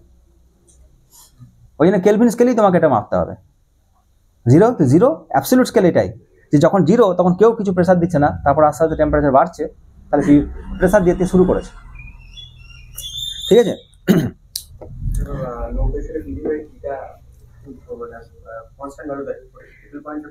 কোনটা ট্রিপল পয়েন্ট? যদি সেই উষ্ণতাটাকে ফিট করে দিই আমি তাহলে সেটা ট্রিপল পয়েন্টের প্রেসার। হ্যাঁ, ট্রিপল পয়েন্টে বলবো না এক্সাক্ট কাজ, ট্রিপল পয়েন্ট তার ভ্যালু টেম্পারেচার। লো প্রেসার আমরা বলছি এক্সাক্ট। যদি আমরা গ্রাফ টানি, এই বই আমার হাতের কাছে গ্রাফ নেই, আমার কাছে আমি দেখাতাম, আছে এখন পাচ্ছি না, পরে পাবো হয়তো, দেখাবো আমি লাস্ট। বেশ, ঠিক আছে। নেক্সট হেডিং, এই ইকুয়েশন থেকেই আমরা দেখবো যে suppose what is pressure and kinetic interpretation of pressure, এটা একটু দেখি আমরা কি। তো কাইনেটিক থিওরি অফ গ্যাসের আমরা দেখতে যাচ্ছি যে পিভি ইকুয়াল টু এনকেটি অথবা এনআরটি, এই ইকুয়েশনে হোয়াট ইজ প্রেসার, প্রেসার কত হতে পারে বা প্রেসার কার কার। এখানে তো দেখতে পাচ্ছি আমরা ম্যাক্রোস্কোপিক্যালি ম্যাক্রোস্কোপিক্যালি টেম্পারেচার যদি মাপতে পারি, ভলিউম যদি মাপতে পারি, তাহলে প্রেসার অলরেডি ফিক্সড তার। কিন্তু আমি যদি বলি যে না, মাইক্রোস্কোপিক্যালি আমি দেখতে চাই যে যা মলিকুল ছোটাছুটি করছে তারা কিভাবে প্রেসার তৈরি করছে, ঠিক আছে, তো তার জন্য কিছু অ্যাজাম্পশন রয়েছে আমাদের। আমরা একটা বাক্স ধরে নিলাম, একটা বক্স যার দৈর্ঘ্য সাপোজ এল, উচ্চতাও এল, ঘনক একটা, আর দৈর্ঘ্য প্রস্থ উচ্চতা সবাই এল, ঘনক।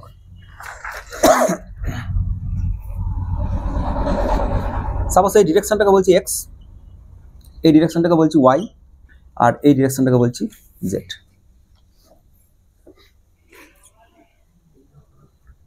এমন বোর্ড তোলা হয়েছে আমি আর লাগালি পাচ্ছি না লিখতে গিয়ে।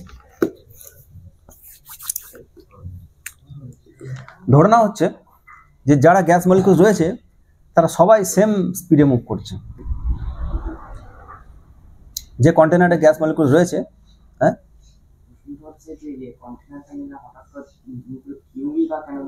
কি নেবো বল? আচ্ছা, কিউব ছাড়া আমি আর কি নিতে পারি? স্ফিয়ার নিতে পারি, তাই তো? যদি একটা স্ফিয়ার নিই তাহলে এরকম কোঅর্ডিনেট অ্যাক্সিস চুজ করতে হবে। কিন্তু এরকম কোঅর্ডিনেট চুজ করার থেকে এটা এক্স, এটা ওয়াই, এটা যদি জেড অ্যাক্সিস বলি, এরকম কোঅর্ডিনেট যদি চুজ করি তার থেকে আরো বেটার কোঅর্ডিনেট সিস্টেম আমার কাছে রয়েছে। সেটা হচ্ছে, এটা যদি স্ফিয়ার হয় তাহলে স্ফিয়ারের ওপরে যদি একটা বিন্দুতে আমি যাই তাহলে স্ফেরিক্যাল কোঅর্ডিনেট ইউজ করলে বেটার হয়। তাহলে সেন্টার থেকে এর দূরত্ব আর, সেন্টার থেকে এর দূরত্ব আর, সেন্টার থেকে এর দূরত্ব আর, তো স্ফিয়ারের সারফেসের ওপরে যদি কোনো একটা বিন্দুতে থাকি তাহলে আমরা বলি তার দূরত্ব আর। কিন্তু শুধু আর বললে তো হবে না, আরটা বিভিন্ন দিকে হতে পারে, তাহলে আরও দুটো প্যারামিটার লাগে, একটা থিটা একটা ফাই। এই স্ফেরিক্যাল পোলার কোঅর্ডিনেট ইউজ করা যেতে পারে, তো সেটা করা যেতে পারে। কার্টেসিয়ান কোঅর্ডিনেট ইউজ করা সুবিধা না স্ফেরিক্যাল? নিশ্চয়ই কার্টেসিয়ান কোঅর্ডিনেট এক্স ওয়াই জি, কারণ আমরা অন্তত এটাই শিখে এসেছি। স্ফেরিক্যাল কোঅর্ডিনেট ইউজ করা যাবে না, আমি এরকমও নিতে পারতাম সিলিন্ডার, তাহলে এই ডিস্টেন্সটা লাগবে রো, কিন্তু ডিস্টেন্সটা এইদিকেও হতে পারে, এটাও হতে পারে, এটাও হতে পারে, তাহলে তার জন্য আরও দুটো প্যারামিটার, একটা ফাই আর কত হাইটে আছি, কারণ সেটা এখানেও হতে পারে, রো ফাই জেড। এটাকে সিলিন্ড্রিক্যাল কোঅর্ডিনেট সিস্টেম বলে। তো গ্যাস মলিকুলসের গতিবিধি আমরা দেখতে যাচ্ছি যে সে কত প্রেসার ক্রিয়েট করে, একদমই তাই। তার জন্য আমি এমন একটা কোঅর্ডিনেট সিস্টেম ধরেছি যার এক্স অক্ষটা, ওয়াই অক্ষটা, জেড অক্ষটাও সেম। আমি যে রোটেট করে দিই তাহলে যেন কোনো পরিবর্তন না হয়, কিছু চেঞ্জ হবে না, শুধুমাত্র আমার গণনাতে গন্ডগোল আসবে। আমি কোনো অ্যাজাম্পশন নিতে পারবো না। এই যে আমি বলছি all the molecules are moving in same velocity, in same, বা যেটা এক্স অক্ষ সেটাই ওয়াই অক্ষ, আরও কিছু কন্ডিশন রয়েছে, সেটা একটু পরেই বুঝতে পারবো আমরা, ঠিক আছে? নেক্সট অ্যাজাম্পশন যেটা, সেটাতেই বুঝতে পারবো যে কেন স্ফিয়ার নিচ্ছি না। নিলে অসুবিধা কিছু নেই, কিন্তু জটিলতা বাড়বে। নেওয়া যেতে পারে, নেওয়া যেতে পারে না তা না। সিআরসের যে বইটা আছে তাতে স্ফেরিক্যাল কোঅর্ডিনেট ইউজ করা আছে, ঠিক আছে, করা যেতে পারে। কিন্তু এটা একটা সুবিধা হচ্ছে আমার, যে যদি আমি এক্স অক্ষকে নিয়ে বিবেচনা করি, তিনটে কোঅর্ডিনেট সিস্টেম যদি বিবেচনা করি, তাহলে বলতে পারি যে টোটাল নাম্বার অফ মলিকুল যদি n থাকে, বা অ্যাটম যদি নাম্বার অফ n থাকে,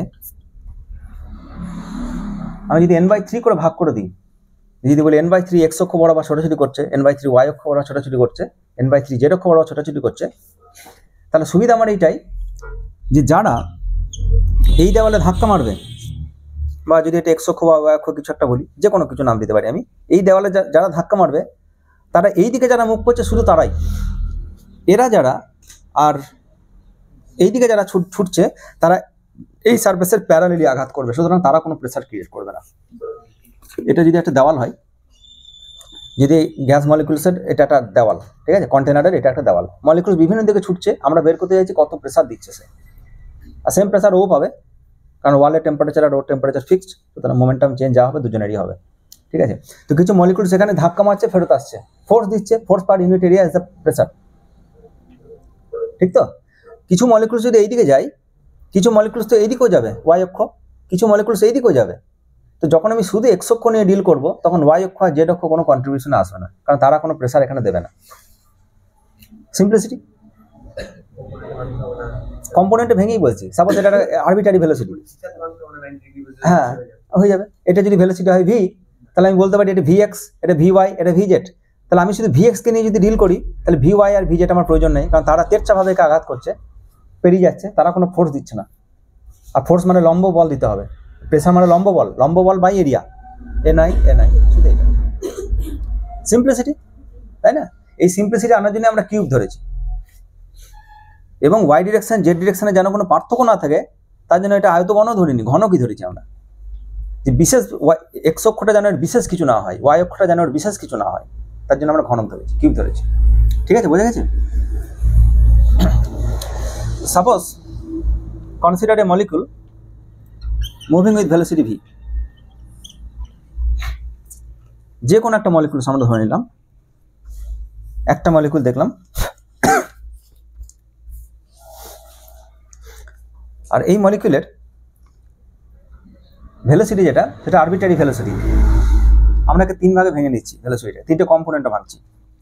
সাপোজ এটা একটা কম্পোনেন্ট, এটা ভি ওয়াই, এই এক্স অক্ষ বরাবর তার একটা কম্পোনেন্ট, সেটা হচ্ছে ভি এক্স, আর জেড অক্ষ বরাবর তার একটা কম্পোনেন্ট, এটা হচ্ছে ভি জেড। 3খানা কম্পোনেন্ট।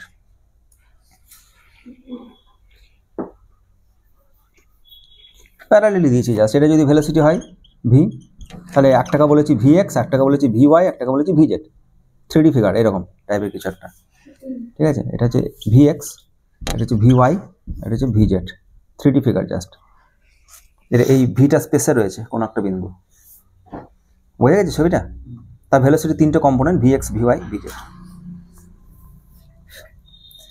এবার যদি আমি কোনো একটা দেওয়ালকে বেছে নিই, এই দেওয়ালটা অথবা এই দেওয়ালটা, যে কোনো একটা দেওয়ালকে যদি বেছে নিই, যদি সাপোজ এটা এক্স, আর সেই এক্সটাকে আমি পাশে ভেবে আঁকি এরকম করে, তাহলে যে ক্ষেত্রফল এ সেটা হচ্ছে এল স্কোয়ার। কোন মলিকুলসগুলো একে আঘাত করবে এবং প্রেসার ক্রিয়েট করবে? পারপেন্ডিকুলার যারা, মানে যাদের ভেলোসিটি ভি এক্স। যদি আমি এই সামনের দেওয়ালটাকে বলি, যদি এইটাকে বলি, তাহলে ভি ওয়াই যারা তারা ধাক্কা মারবে। তো আমি এখানে বলছি ভি এক্স মলিকুলস যারা, যাদের ভেলোসিটি ভি এক্স, তারা দেওয়ালে ধাক্কা মারছে এবং প্রেসার ক্রিয়েট করছে। ফিউচার পারসেপ্ট হয়েছে, বোঝা গেছে এটুকু? কে বলতে পারো আমাকে, একটা মলিকুলার মাস যদি হয় এম, একটা মলিকুলার মাস বলেছি আমি, একটা বা একটা অ্যাটমের মাস বলেছি, আমরা ধরে নেবো all the molecules are identical. একটার যেমন কেস, তারপরে সামেশন করে দিলে আমি সবার ক্ষেত্রে তাই পেয়ে যাবো। তো সিঙ্গেল মলিকুলার, একটু আগে মনে রাখতে হবে নোটেশনে যেন গন্ডগোল না লেগে যায়। একটু আগে মাস অফ দ্য গ্যাসকে আমরা স্মল এম দিয়ে ডিনোট করেছিলাম। আমরা বলেছিলাম mass of hydrogen, mass of helium, বললাম না একটু আগে? সেখানে পুরো গ্যাসের ভরটা ছিল। আর এখানে কিন্তু মনে রাখতে হবে একটা মলিকুলার মাস আমি বলছি এম। তো নোটেশনগুলো একটু কেয়ারফুল থাকতে হবে এখানে। তাহলে mass into velocity is the momentum. তাহলে সে ধাক্কা মারছে, ধাক্কা মেরে সে আবার রিটার্ন ব্যাক করেছে, লম্বভাবে ধাক্কা মেরেছে, লম্বভাবেই ফেরত এসছে। লম্বভাবে ধাক্কা মারলে লম্বভাবেই ফেরত আসবে, তার কি প্রমাণ? হ্যাঁ, মেথড অফ সিমেট্রি দিয়ে বলা যেতে পারবে। তো যদি এইভাবে ধাক্কা মারে আর যদি দেওয়াল হয়, তাহলে নিশ্চয়ই সে এইদিকে যাবে না, তাহলে এইদিকেও যেতে পারে। কিন্তু দেওয়ালটা যদি এরকম হতো, এরকম ধাক্কা মেরে দেওয়ালটা যদি এরকম হতো, তাহলে এইটা নর্মালটা এইদিকে নিয়ে যেতাম, কমপ্লিকেটেড হতো। তার জন্য ঘনক, যত ক্যালকুলেশন করবো আমরা আমাদের সুবিধার জন্য আমরা ঘনক বেঁচেছি, ঠিক আছে? আমার সুবিধার জন্য, ওর সুবিধার জন্য নয়। গ্যাস মলিকুলস কিভাবে দেওয়ালকে ধাক্কা মারবে তার কোনো রুলস রয়েছে? আমি কি বলতে পারি যে কোনো 1/3 অফ মলিকুলস তারা এক্স অক্ষকে আঘাত করবে, বাকিরা ওয়াই অক্ষকে যাবে, জেড অক্ষকে যাবে? তারা র্যান্ডম আঘাত করছে, এবং র্যান্ডমনেসের মধ্যে একটা সৌন্দর্য রয়েছে। র্যান্ডমনেস এমনভাবে তারা প্রেসার ক্রিয়েট করছে যে দেখা যাচ্ছে কোনো মাস মোশন নেই তার। এটাতে যদি গ্যাস মলিকুলস ভরা থাকে ভেতরে, আর তারা যদি চারিদিকে ছোটাছুটি করে, তো এমনটা তো হতেই পারে কোনো সময় এখানে সাপোজ 4টে ছোটো ছোটো কুকুরের বাচ্চা ভরে দিয়েছে এইটুকু জায়গায়, ছোটো ছোটো, যে তারা লাফালাফি করছে, দিয়ে এমন লাফালাফি করছে এটা একটা টেন্টকে ঠিলে দিল একটুখানি, সেটা হতে পারে। সেটা কি হয়? হয় না। তাহলে নিশ্চয়ই সিমেট্রি এক্সিস্ট করছে। কিছু মলিকুলস যদি এইদিকে ধাক্কা মারে, কিছু মলিকুলস নিশ্চয়ই এইদিকে, এবং সেম মলিকুলস নিশ্চয়ই এইদিকে। সেই সিমেট্রিকে এক্সপ্লেন করার জন্যই আমরা এসেছি, এরকম হতে হয়। কিন্তু এটাই যে হচ্ছে তার কোনো মানে নেই। আমরা ধরে নিয়েছি যে all the particles are moving with same velocity. এটাও কি ট্রু? প্রত্যেকটি পার্টিকেল কি সেম ভেলোসিটি নিয়ে মুভ করবে? মুভ করবে না, এবং মুভ করে না। ম্যাক্সওয়েল বোলম্যান স্ট্যাটিস্টিক্স আমরা আমাদের সিলেবাসে নেই, তবু তার গ্রাফটা আমরা দেখাবো, বা এখন না বললেও ব্ল্যাক বডি রেডিয়েশনের সময় বলবো। ওখানে যে ভেলোসিটি ডিস্ট্রিবিউশন থাকে, কোন মলিকুলস কত ভেলোসিটি নিয়ে ছুটবে তার একটা গ্রাফ থাকে, ঠিক আছে? যাই হোক, তাহলে একটা সিঙ্গেল মলিকুলের মোমেন্টাম চেঞ্জ হবে কত? Change in momentum change in momentum suppose delta P x suppose prime দিলাম আমি, particular change in momentum of the particle বা মলিকুল বা অ্যাটম যা বলবো, অফ দ্য পার্টিকেল বা মলিকুল। ঠিক আছে, কি হবে কে বলতো আমাকে? হ্যাঁ, মোমেন্টাম চেঞ্জ মানে হচ্ছে final momentum minus initial momentum. তো যদি এটাকে এক্স ডিরেকশন বলি তাহলে উল্টো দিকে কি হবে? Minus X direction. তাহলে অন্তিম মোমেন্টাম যেটা সেটা হচ্ছে minus M V X, change মানে মাইনাস আবার একটা এম ভি এক্স, তাহলে মাইনাস 2 এম ভি এক্স, এটা চেঞ্জ ইন মোমেন্টাম। এটা বোঝা গেল সবার? মোমেন্টামের ভেলোসিটি ফিক্সড হবে কি করে জানলাম? একটা পার্টিকেল ভি এক্স ভেলোসিটি নিয়ে আঘাত করলো, যে সে রিটার্ন ব্যাক করলো, তার ভেলোসিটিটা ভি হবে, তার কি গ্যারান্টি আছে? Elastic collision, that is also assumption. আমরা ধরে নেবো যত কলিশন হবে সবই ইলাস্টিক কলিশন, তাদের শেপ সাইজ কিছু চেঞ্জ হবে না। এবং ওয়ালে যেটা টেম্পারেচার পার্টিকুলার গ্যাসের যে টেম্পারেচার সেটাও ফিক্সড। তো বেশ কিছুক্ষণ আমরা রেখে দিয়েছি তাকে, স্টেডি স্টেট অ্যাটেন্ড করেছে সে, তারপরে তার কেস আমরা গণনা করছি যেন এনার্জির আদার্স কোনো ফর্মে হস্তান্তর না হয়ে যায়। Temperature momentum constant always, shape যেন চেঞ্জ না হয়ে যায়, মলিকুলার শেপ একই, আইডেন্টিক্যাল ট্রিটমেন্ট করছি আমরা, যে একটা মলিকুল যা হবে 10টা মলিকুল তাই হবে, এবং টেম্পারেচারে যেন ডিফারেন্স না থাকে ওয়ালের সাথে, তাহলে এনার্জির হস্তান্তর অন্যভাবে হতে পারে। আমরা বলছি মলিকুলার যেটা এনার্জি সেটা only kinetic energy, because ideal gas, others কোনো ফর্ম নেই। সেটা হতে পারে, সেটা নেই, ওই জন্য টেম্পারেচার ফিক্সড, ওয়ালের সাথে যেটা টেম্পারেচার সেটা ফিক্সড। তো minus M V X and then again minus V X, it is the final momentum minus initial momentum. তাহলে কত হলো? মাইনাস 2 এম ভি এক্স, একটা মলিকুলার মোমেন্টামের চেঞ্জ। তাহলে momentum imparted on the wall, এটা কত? অতএব momentum imparted on the wall equal to delta px plus of that 2 mvx. particular momentum change হচ্ছে minus of that, তাহলে ওয়াল কত মোমেন্টাম, পার্টিকেল ওয়ালকে কত মোমেন্টাম দিয়েছে? Negative of that. কত সময় পর পর এই মোমেন্টাম চেঞ্জ হতে পারে? একটা পার্টিকেল ধাক্কা মারলো, আমি একটা পার্টিকেলের কথা বলছি, একটা পার্টিকেল ধাক্কা মারলো, দেন রিটার্ন ব্যাক করলো, দিয়ে আবার ওই দেওয়ালে ধাক্কা মারবে, তাহলে ডিস্টেন্সটা হচ্ছে 12। ঠিক আছে, এখানে একবার মোমেন্টাম একবার ধাক্কা মেরে এলো, ঠিক আছে, একটা পার্টিকেল ধাক্কা মেরে এলো, দিয়েছে এই দেওয়াল পর্যন্ত গেল, দিয়েছে আবার তাকে ধাক্কা মারলো, তাহলে এল অ্যান্ড এল 12, এই 12 ডিস্টেন্সটাকে কভার করতে হবে with the speed V x. Speed change নেই কোথাও, কলিশন হতে পারে বাট তার স্পিড কিছু চেঞ্জ হবে না, বোঝা গেল? তাহলে 12 by V X is the time, S is equal to VT. ঠিক আছে, তাহলে অতএব নিচে লিখবো delta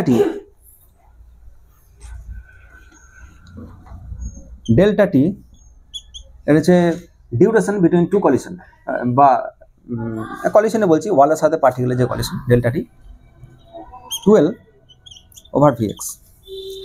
S equal to V T, formula S equal to V T, distance হচ্ছে 12, এটা দেওয়াল, ওই গেল, এই ধাক্কা মেরে ফেরত হলো, এই দেওয়াল থেকে গেছে আবার ধাক্কা মারবে, তো গোটাটা এল, দুবার সে এল ডিস্টেন্স কভার করছে।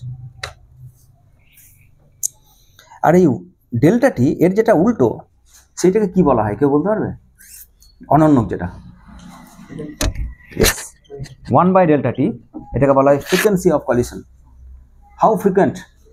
অনন্যক 1 বাই টিকে আমরা ফ্রিকোয়েন্সি বলি না, হার্ট চেকক বলি না, এটাকে বলা হয় কলিশন ফ্রিকোয়েন্সি। হাউ ফ্রিকোয়েন্ট, ঠিক আছে, কলিশন হচ্ছে কত ফ্রিকোয়েন্সি হচ্ছে তার কলিশন। তাহলে মোমেন্টামের চেঞ্জ বের করেছি, কত সময়ে সেই চেঞ্জ হচ্ছে আমরা দেখেছি, তাহলে মোমেন্টামের চেঞ্জকে যদি সেই টাইম ডিউরেশন দিয়ে ভাগ করি তাহলে কি পাবো? ফোর্স পাবো। আর ফোর্সকে যদি এরিয়া দিয়ে ভাগ করি তাহলে কি পাবো?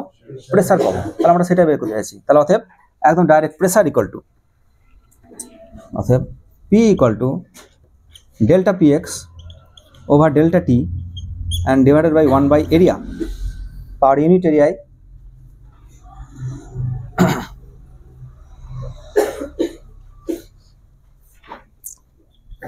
এরিয়া মানে এল স্কোয়ার, আর ডেল্টা পি এক্স মানে 2m vx, তাহলে 2m vx and divided by delta T, that is 12 and v square. একটু পজ করে দিয়ে এটা কালি ভরতে হবে। তাহলে আমরা দেখলাম যে মোমেন্টামের চেঞ্জ কত হচ্ছে, হয়নি? মোমেন্টামের চেঞ্জ কত হয়েছে আর কত সময় হয়েছে, আর তাদের যদি ভাগ করে দিই তাহলে আমরা ফোর্স পাবো। তো সাপোজ ফোর্সটাকে নিয়ে আমরা একটু আগে কাজ করি, কারণ বাকিটা তো 1/L², এটা তো ফিক্সড ভ্যালু একটা, এটাকে নিয়ে আমার খুব একটা চেঞ্জ করার কিছু নেই। তো সাপোজ আমরা ফোর্সটাকেই বের করি আগে, ঠিক আছে? শুধু ফোর্সটাকে বের করি। F ইজিক্যাল টু F কি কোনটা কাঁপছে? স্ক্রিনটা, ঠিক আছে? ডেল্টা এফ সমান delta P X over delta T equal to কত হবে? 2m vx over 12 v square, তাহলে 2 ক্যান্সেল।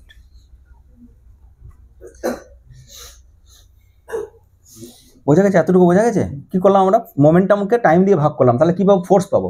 ফোর্সকে এরিয়া দিয়ে ভাগ করলে প্রেসার পাবো। সেই প্রেসারটা আমরা বের করতে যাচ্ছি এবং মাইক্রোস্কোপিক্যালি দেখতে যাচ্ছি যে প্রেসার কারা ক্রিয়েট করে বা কীভাবে ক্রিয়েট করে, কী সেটা। আর তারপরে টেম্পারেচারের ইন্টারপ্রিটেশন আসবে আমরা PV ফিজিক্যাল এনার্জি ইউজ করে। তো এটা তো শুধুমাত্র একটা মলিকুলের ক্ষেত্রে আমরা দেখলাম। যদি বলা হয় টোটাল প্রেসার কত, যদি বের করতে হয় আমাকে, তাহলে অতএব লিখব আমরা total force on the wall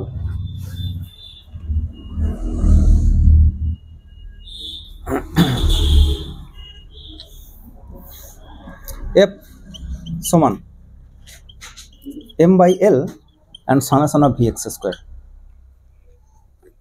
এটা হবে কি না?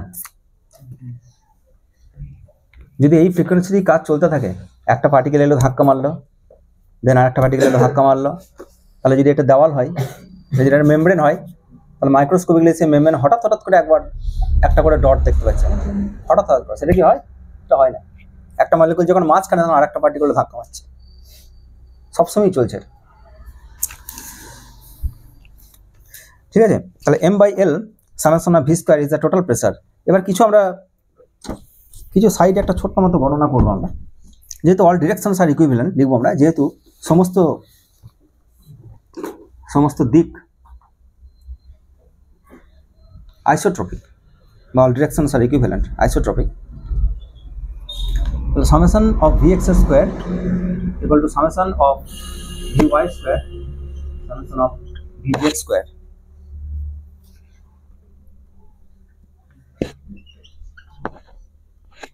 ঠিক আছে? Summation of Vx square equal to summation of Vy square equal to 1/3 of summation of Vx square plus Vy square plus Vz square.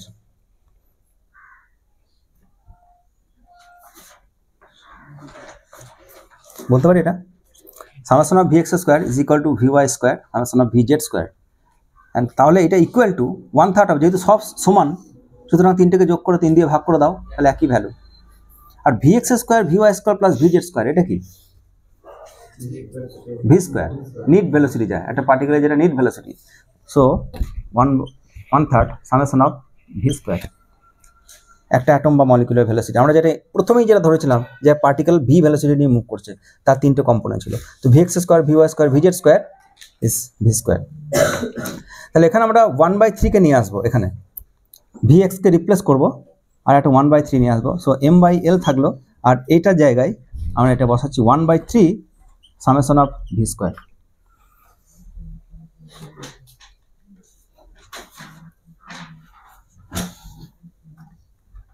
এটার ফিজিক্যাল মানেও দেখতে পাচ্ছি আমরা 1/3 নিয়ে আসার কারণ এটাই যে যদি এখানে একটা n লাগিয়ে দিই তাহলে আরো ভালো বুঝতে পারবো। Suppose divided by n and আর একটা n লাগিয়ে দাও, একটা n নিচে দিলাম আর একটা n উপরে দিলাম, তাহলে এই summation of v square divided by n এটা কি বোঝায়? সামেশন অফ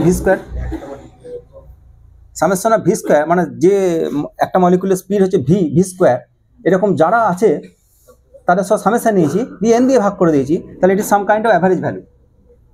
v স্কোয়ারের একটা অ্যাভারেজ ভ্যালু, ঠিক আছে? v এর অ্যাভারেজ বলে বলছি না, একটা মলিকুলের স্পিড ভি, আদার একটা মলিকুল বিভিন্ন রকম স্পিড আছে, সবার স্পিড ভি ভি করে এরকম আছে, ডিভাইডেড বাই এন, তার মানে ভি স্কোয়ারের একটা অ্যাভারেজ ভ্যালু নিয়েছি, এন দিয়ে ভাগ করা মানে অ্যাভারেজ ভ্যালু বের করা, এবং তারপরে দেখতে পাচ্ছি n/3 দিয়ে গুণ করা আছে।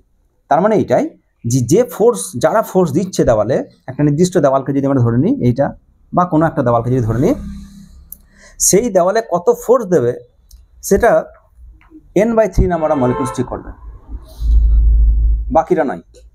n/3 মলিকুল ডাইরেক্টলি ওকে আঘাত করবে, আর বাকি আপ অ্যান্ড ডাউন মোশন করবে, যারা হয়তো y অক্ষর যে দেওয়াল তাকে আঘাত করবে, আর z অক্ষর যে দেওয়াল তাকে আঘাত করবে, কিন্তু এই দেওয়ালকে আঘাত করবে n/3 মলিকুলস, এবং তারা প্রেসার তৈরি করবে, এবং বাকিগুলো রেস্ট অফ দ্য যে ওয়াল যারা আছে তারাও আইডেন্টিক্যাল বলি না, কোনো ম্যাসিভ মোশন নেই, কি আইডেন্টিক্যাল বলি তো কোনো ম্যাসিভ মোশন নেই।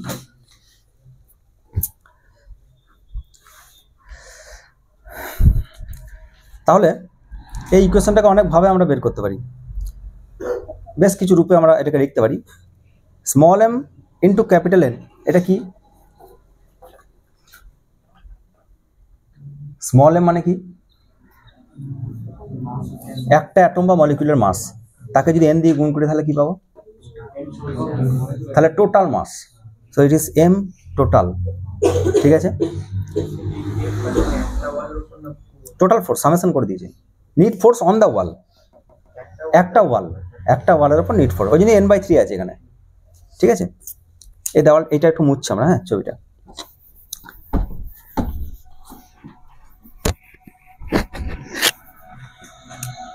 অতএব নাও নিচে লিখব, অতএব pressure force per unit area, যে এরিয়াটা আমরা কনসিডারে নিয়েছি x অক্ষ বা y অক্ষ, যেহেতু আমরা x অক্ষ বরাবর ধাক্কা মেরেছে, সুতরাং তার পারপেন্ডিকুলার যে ওয়াল সেটাকে নিচ্ছি, তার এরিয়া L স্কোয়ার, সুতরাং এখানে যেটা L স্কোয়ার দিই তাহলে m n বাই এটা হয়ে যাবে L কিউব, আর এদিকে 1/3 summation of v square by n।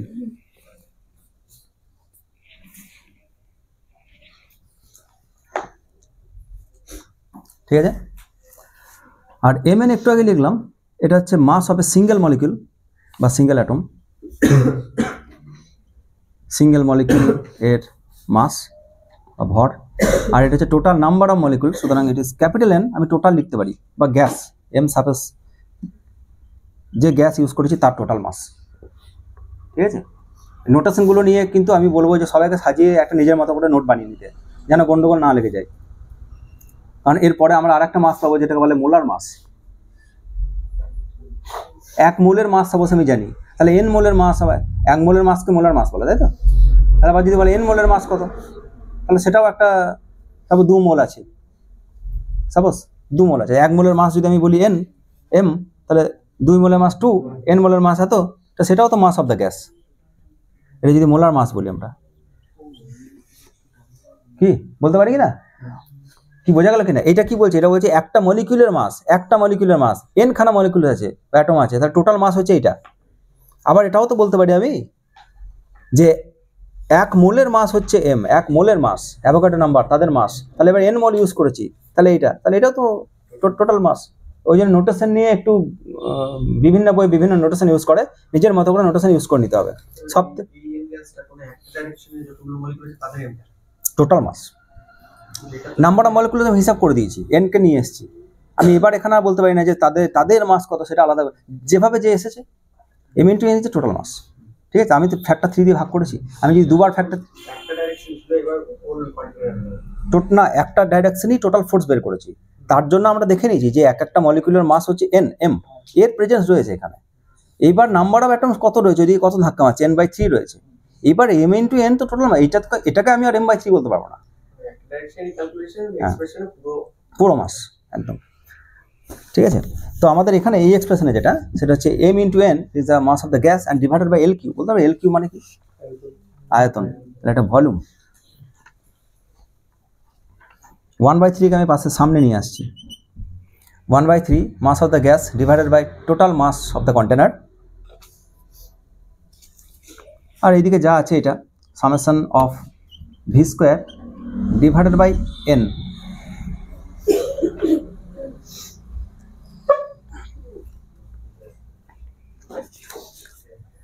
P আর এই ভিটাকে যদি ওই পাশে নিয়ে চলে যায় তাহলে or PV is equal to 1/3 total mass by total volume. এটা কি?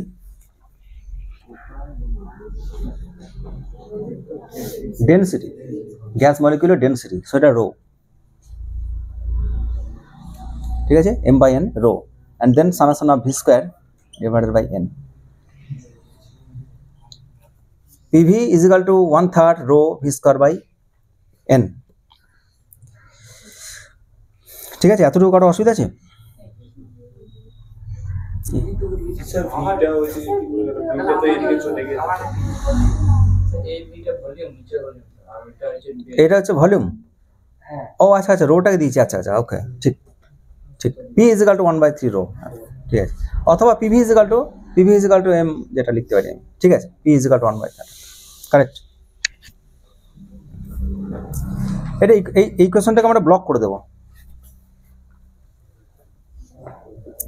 ব্লক করবো তার আগে আর একটা নোটেশন ইউজ করি আমরা এই নোটেশনটাকে ইউজ করতে পারি। কোনো কিছুকে এন দিয়ে ভাগ করে দেওয়া, ভি স্কোয়ার বের করছি, তার সামেশন নিয়েছি, তাহলে অনেক ভি, তাদের যোগফল ডিভাইডেড বাই এন, তাহলে এটা ভি স্কোয়ারের অ্যাভারেজ, মানে স্পিডের স্কোয়ারের অ্যাভারেজ। স্পিডের অ্যাভারেজ দেন স্কোয়ার, তা নয়, স্পিডের স্কোয়ার, ইন্ডিভিজুয়াল স্পিড যারা আছে তাদের square, v1 square, v2 square, v2 square যা আছে ডিভাইডেড বাই এন। তাহলে এটাকে আমি এনটাকে নিচে তুলে দিয়ে আমি ওপরে একটা বার লাগাতে পারি। এটা কি বোঝাচ্ছে? এটা বোঝাচ্ছে অ্যাভারেজ অফ স্পিড স্কোয়ার,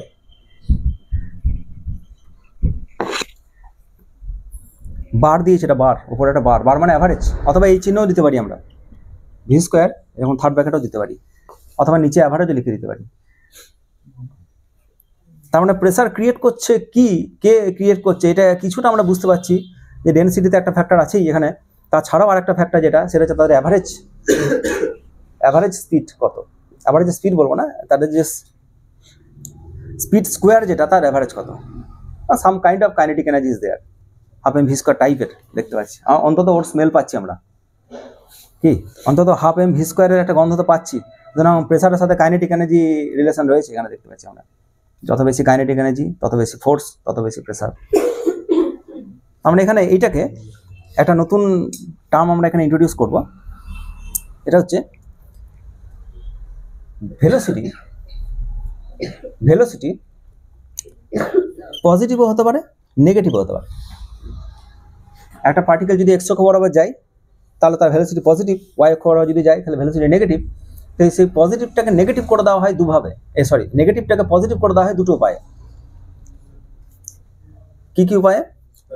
এক হচ্ছে, প্রথম যেটা, সেটা হচ্ছে মড নিয়ে। আমাকে যদি বলা হয় যে তাদের অ্যাভারেজ স্পিড কত, তাহলে আমাকে তার নেগেটিভ কথা বললে হবে না, তাহলে জিরো হয়ে যেতে পারে। এদিকে কনসেন্ট্রেশন, এদিকে কিছু পার্টিকেল ছোটাছুটি করছে, আমাকে বলো what is the average speed, average velocity, speed নয়, what is the average velocity, জিরোই হবে। একটা পার্টিকেল, সবাই কি একমুখী যাচ্ছে নাকি, কেউ এইদিকে যাচ্ছে কেউ এইদিকে যাচ্ছে, তাহলে একটা পার্টিকেল যদি এইভাবে সে আপ ডাউন মোশন করে বা এরকম মোশন করে, তাহলে তার অ্যাভারেজ জিরো হয়ে যাবে। তাহলে আমাকে যদি বল, তার মানে কি এটা অ্যাভারেজ ভেলোসিটি যদি জিরো হয়, তার মানে কি কেউ ছুটছে না, সবাই ছুটছে। অ্যাভারেজ সবসময় সঠিক কথা বলে না তো। একটা বস্তু, একটা পার্টিকেল বৃত্তপথে ঘুরছে, দিয়ে বলা হলো তার অ্যাভারেজ বলো, ভেলোসিটি বলো, তাহলে তার স্মরণ শূন্য, এইসব শূন্য আমি বলে দিতে পারি, তাহলে সে ছুটছেই না, হবে না। তাহলে অ্যাভারেজ বলা যাবে না সবসময়। তাহলে একটা কাজ করা যেতে পারে, তাদের স্পিডের অ্যাভারেজ বের করা যেতে পারে, যে পজিটিভ নেগেটিভ দিকে যাচ্ছে, ট্রিট করো না, যাচ্ছে এটাই ফিক্সড, কত ভেলোসিটি নিয়ে যাচ্ছে, তাদের স্পিডগুলোকে মড নাও, দিয়ে ভাগ করো এন দিয়ে, তাহলে এটা অ্যাভারেজ স্পিড। সেইটা একটা তাৎপর্যপূর্ণ ব্যাপার হতে পারে। কিন্তু থার্মোডাইনামিক্সে আরও একটা তাৎপর্যপূর্ণ ব্যাপার সেটা হচ্ছে, যারা হাই ভেলোসিটি নিয়ে ছোটে না, তাদের ভূমিকা একটু বেশি। যারা লো ভেলোসিটি নিয়ে ছোটে তাদের যতটা ভূমিকা, যারা হাই ভেলোসিটি নিয়ে ছোটে তাদের ভূমিকা একটু বেশি। প্রেসার ইম্পার্ট করা তারা বেশি, এবং হিটিং ইফেক্টও তারা বেশি সাড়া দেয়। তো তাদের জন্য হাই ভেলোসিটির আমরা ভেলোসিটি স্কোয়ার নিয়েছি আমরা আগে, ভেলোসিটি স্কোয়ার, তাহলে লো ভেলোসিটি স্কোয়ার আর হাই ভেলোসিটি স্কোয়ার, তো 10কে স্কোয়ার করলে 100 হবে, আর 100কে স্কোয়ার করলে 1000 হয়ে যাবে। হাই ভেলোসিটি যদি তাদেরকে যদি বেশি প্রাধান্য দিতে হয়, তাহলে ভি স্কোয়ারের অ্যাভারেজ নেওয়াটা আরও বেশি যুক্তিপূর্ণ। ঠিক আছে, তো আরেকটা ভেলোসিটি আমরা এখানে ডিফাইন করি, সেটাকে বলে আরএমএস ভেলোসিটি, ভি আরএমএস। নাম শুনে বুঝতে পারছি, আর ফর রুট, এম ফর মিন বা অ্যাভারেজটা আমরা ওইভাবে বার দিচ্ছি, আর এস ফর স্কোয়ার, হয়েছে রুট মিন স্কোয়ার। এই রুট মিন স্কোয়ার যেটা, এটা অ্যাকচুয়ালি থার্মাল ইফেক্টকে শো করে। এর আমরা হয়তো 11-এর আগে রুট মিন স্কোয়ার আগে কি পেয়েছি কখনো? কোথায় ছিল? কেমিস্ট্রি ছিল। যা ফিজিক্স আমরা 12-এও পাবো। এই যে কারেন্ট যায় না এসি সার্কিটে, তাহলে এটা যদি একটা তার হয়, একটা ইলেকট্রন এইদিকে যাচ্ছে, আবার ইলেকট্রন এইদিকে যাচ্ছে, তাহলে আমি যদি বলি ইলেকট্রন এইদিকে যাচ্ছে তাহলে প্লাস কারেন্ট, এইদিকে যাচ্ছে তাহলে মাইনাস কারেন্ট, তাহলে কোনো হিটিং নেই। কারেন্ট জিরো, অ্যাভারেজ কারেন্ট যদি বলি জিরো, তাহলে ইলেকট্রন ছুটছেই না, এরকম একটা আইডিয়া যদি করি, তাহলে তা কি হবে? একটা তারকে যদি হাত দিয়ে দেখি তাহলে সে তো গরম হয়ে যায়, তাই না? তাহলে আমরা সেক্ষেত্রে আইডিয়া নিয়ে আসি, এখানে আরএমএস এর কনসেপ্ট নিয়ে আসি যে তার ইফেক্টটা কত, এইদিকে ছুটছে এইদিকে ছুটছে, কিন্তু কিভাবে একদিকে ছুটলে কতটা গরম হতে পারে সেখান থেকে একটা আইডিয়া আসে। আমরা 12 পড়বো ডিটেলসে, আরএমএস কনসেপ্টটা সেখান থেকে আসে, যে ডাইরেক্ট সে কাইনেটিক এনার্জি অথবা টেম্পারেচার বা হিটিং ইফেক্টে রিলেট করতে পারে। যারা হাই ভ্যালুসিটি নিয়ে ছোটে তাদের প্রভাবটা অনেক বেশি। ভি স্কোয়ার আছে না, 1 স্কোয়ার মানে 1, 4 স্কোয়ার মানে কত, তাহলে কতটা ডিফারেন্স। তো সেই জায়গায় একটা কনসেপ্ট আছে যেটা আরএমএস ভ্যালুসিটি, এটা ডাইরেক্ট। তাহলে কি বললাম আমরা, তাহলে এটা একটা কাজ করা যেতে পারে, অর ভি আরএমএস তার square equal to V square তার বার। ইউজ করতে পারি আমরা এটা দুদিকে বর্গ করে,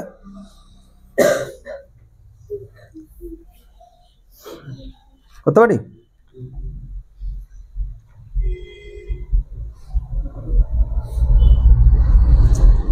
আর এখানে সামেশন আছে, তাহলে অর, তাহলে এইটার জায়গায় আমরা আরএমএস স্কোয়ারটাকে এখানে বসাতে পারি, ঠিক আছে। সাপোজ এটা ইকুয়েশন নাম্বার কিছু একটা দিয়ে দেয়, এটা ইকুয়েশন নাম্বার কতগুলো দিয়েছি আগে, কত, দুটো, তাহলে এটা 3, ইকুয়েশন নাম্বার 3, এটা equation number 4, equation number 3, equation number 4, তাহলে putting 4 in 3, তাহলে P সমান 1/3 rho V RMS square, equation number 4।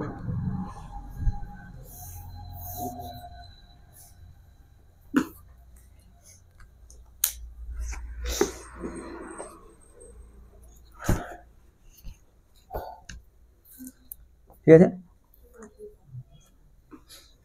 এটা সামটাইমস অফ এই ইকুয়েশনটা কি, এটা 1/3 রো ভি আরএমএস স্কোয়ার। তো যদি এই ইকুয়েশনটাকে এইভাবে লিখে আমি 2/3 একটা রো থাকলো আর একটা 2 দিয়ে ভাগ করে দিলাম এখানে, ভি আরএমএস স্কোয়ার।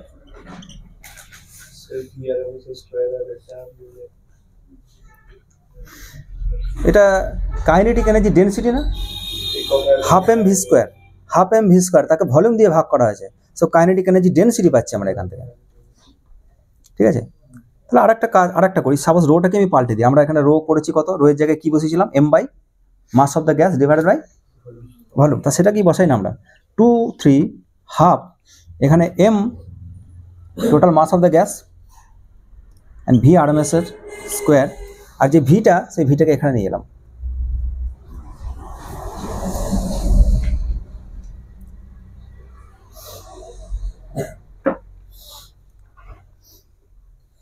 ঠিক আছে, দুটো ইকুয়েশনের মধ্যে আমি জাস্ট একটু চেঞ্জ করেছি, দুটো ইকুয়েশনে কিন্তু খুব মিনিংফুল। এই যে ইকুয়েশনটা, ইকুয়েশন নাম্বার 4 যেটা, এটা বোঝাচ্ছে kinetic energy, some kind of kinetic energy density. আমি কাইন্ড অফ এই কারণেই বলছি কারণ এটা হাফ নয়, 1/3, ঠিক আছে। সো গ্যাস মলিকিউলসের কাইনেটিক এনার্জি যত বেশি হবে, আরএমএস সামথিং অ্যাভারেজ থেকে পেয়েছি আমরা, এটা আরএমএস এর কনসেপ্টটা নিয়ে এসেছি অ্যাভারেজ থেকে, সুতরাং তাদের অ্যাভারেজ কাইনেটিক এনার্জি যত বেশি হবে তত প্রেসার বেশি হবে, খুব স্বাভাবিক আইডিয়া। আর pressure is proportional to temperature, এটাও পড়েছি আমরা কনস্ট্যান্ট ভলিউম গ্যাস থার্মোমিটারে, এটাও পড়েছি। সেইটার ইন্টারপ্রিটেশন আনার জন্য আমরা কি করলাম, আমরা হাফটাকে এখানে নিয়ে এসেছি, একটা 2 আর 2 গুণ করে দিয়েছি, আর আগের লাইনে ফেরত পাওয়া যায়। আর রোয়ের জায়গায় মাস বাই ভলিউম ইউজ করেছি, দেন মাস ভিটাকে এই পাশে নিয়ে চলে আসছি। সো পিভি সমান এটা, আমি এটাকে বলতে পারি 2/3 কাইনেটিক এনার্জি,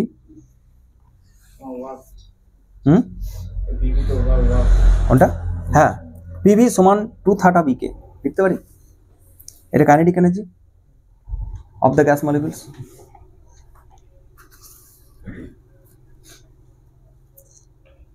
আর ওই যে ওপরে লেখা আছে পিভি সমান এনআরটি বা এনকেটি, তাহলে যদি এই ইকুয়েশনটা কাজে লাগাই আমরা, তাহলে পিভি জায়গায় যেটা খুশি আমি বসাতে পারি, এনআরটি বা এনকেটি কিছু একটা বসাতে পারি। সাপোজ এনকেটি, এন কে টি, কোনটা? এইটা মাইক্রোস্কোপিক, কাইনেটিক এনার্জি এটা মাইক্রোস্কোপিক, ঠিক আছে, এটাও microscopic, microscopic velocity, microscopic use করিনি, মাইক্রোস্কোপিক ইউজ করলাম, এনকেটি। হ্যাঁ, ওটাও করা যাবে, না করলেও অসুবিধা কিছু নেই। মাইক্রোস্কোপিকের সাথে ম্যাক্রোস্কোপে রিলেট করার জন্যই তো ইকুয়েশনগুলো ইউজ করতে পারি, যে কোনো ইকুয়েশন ইউজ করতে পারি। এটা বোঝা গেছে সবার? পিভি সমান এত তো ডেরিভেশন সবাই বোঝা গেছে, 230 কে বোঝা গেছে। আর এটা কি, এটা কাইনেটিক এনার্জি, কিন্তু অ্যাভারেজ কাইনেটিক এনার্জি, এটা মাথায় রাখতে হবে আমাকে, যেটা ভি আরএমএস স্কোয়ার এসেছে, আর ভি আরএমএস স্কোয়ারটা স্পিডের একটা অ্যাভারেজ বের করে আমরা সেটা বের করেছি, সুতরাং it is average kinetic energy. 2/3 of EK is equal to NKT, তাহলে ইকে সমান কত বা টেম্পারেচার সমান কত বা কাইনেটিক এনার্জি যদি বের করি এখান থেকে, তাহলে অতএব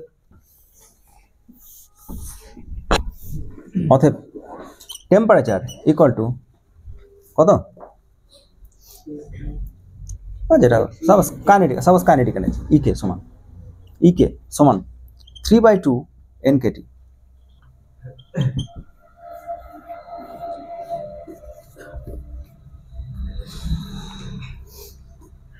এটা ইকুয়েশন নাম্বার কত, 5। এবার দেখতে পাচ্ছি আমরা first time microscopic explanation of temperature এক্সপ্রেশনে দেখতে পাচ্ছি আমরা, this Boltzmann constant, universal constant. Temperature মাপছি, তার মানে অ্যাকচুয়ালি মাপছি আমরা kinetic energy, half M V square এখান থেকে। তাহলে যেটাকে আমরা টেম্পারেচার বলছি, আমরা যদি বলি টেম্পারেচার বাড়ে, টেম্পারেচার কমে, নাম্বার অফ অ্যাটম যদি কনস্ট্যান্ট রেখে দিই, তার মানেই হচ্ছে এটা যে কাইনেটিক এনার্জি বাড়ছে, ঠিক আছে। গত বছর পরীক্ষায় একটা প্রশ্ন দিয়েছিলাম যে দেখাও যে উষ্ণতা, গ্যাস মলিকুলসগুলোর গড় গতিশক্তির বহিঃপ্রকাশ, ব্যাখ্যা করো। Temperature is the manifestation of kinetic energy, 2 নম্বর ছিল, এটা ডেরিভেশন করে দেখাতে হবে। কোথা থেকে শুরু করব?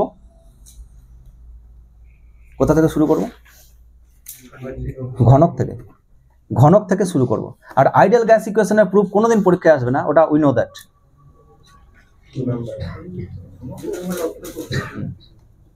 অত লিখতে হবে, 4-5টা স্টেপ।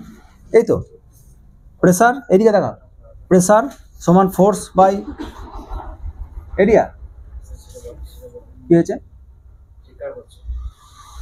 জাম করছে, ও লাইটের জন্য হচ্ছে এটা, ওই লাইটে জ্বলে দিই। হ্যাঁ, প্রেসার সমান ফোর্স পার এরিয়া, এই সিম্পল আইডিয়া একদম, প্রেসার ফোর্স সমান এরিয়া, এটা 1/L³ L স্কোয়ার, আর ফোর্স একদম direct delta PX by delta T, 1/L square, delta PX মানে কত পেলাম, 2mvx, আর এটা হচ্ছে 2L by V square, 2 cancelled.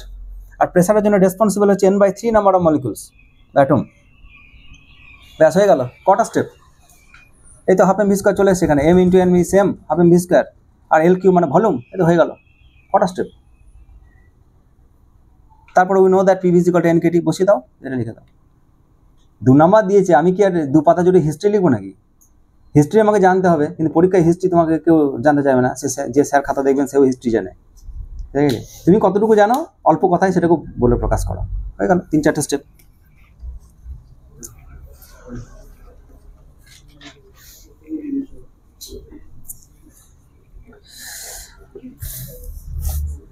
ঠিক আছে,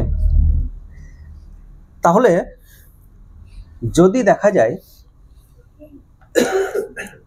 আজ আমরা এটাকে n দিয়ে ভাগ করতেও পারি, তাহলে একটা গড ভ্যালু আসবে মানে,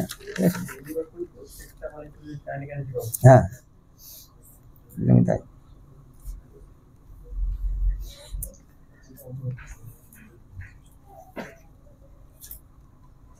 আরো কিছু কাজ রয়েছে আমাদের, VRMS এর মানটা বের করা যেতে পারে এখান থেকে, 3/2 kT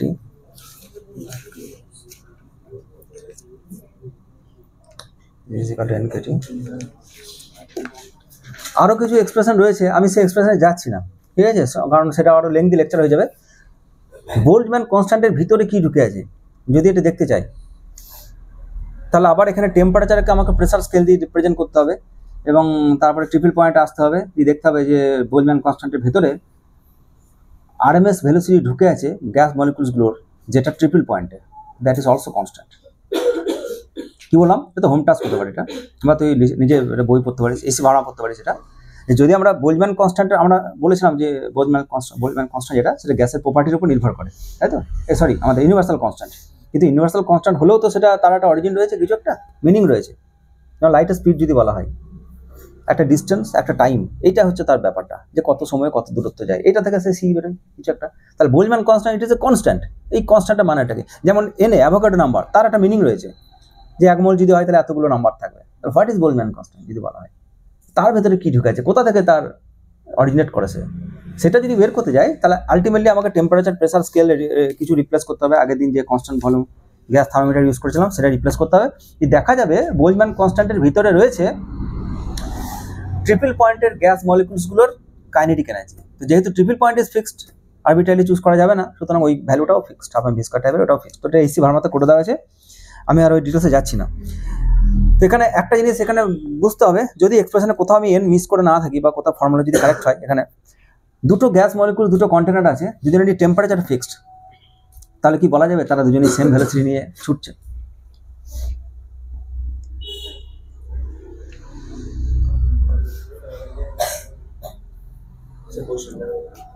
দুটো গ্যাস আর দুটো কন্টেনার আছে, তাতে ডিফারেন্ট গ্যাস রয়েছে, আর দুই জায়গাতেই টেম্পারেচার আমি মাপতে পারি, মেপে নিয়েছি টেম্পারেচার, দেখা গেল দুজনেতে ফিক্সড টেম্পারেচার, দুটো গ্যাসই।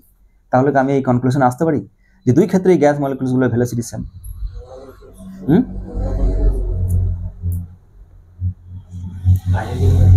হ্যাঁ,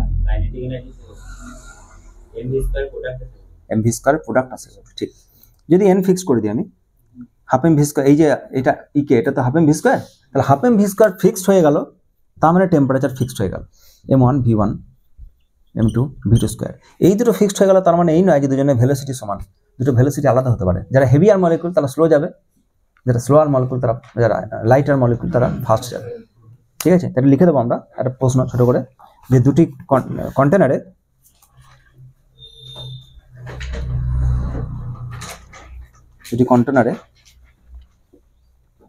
সমপরিমাণ ভিন্ন গ্যাস থাকলে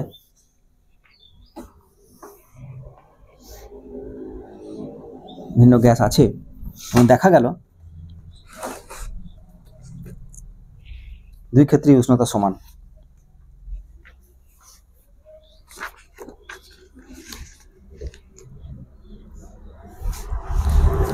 দুই ক্ষেত্রেই উষ্ণতা সমান, তাহলে কি বলা যাবে দুই ক্ষেত্রেই, তাহলে কি বলা যাবে দুই ক্ষেত্রেই গ্যাস অণুগুলির গতিশক্তি সমান, ভেলোসিটি সমান, বা বেগ স্পিড, গ্যাস অণুগুলির দ্রুতি সমান।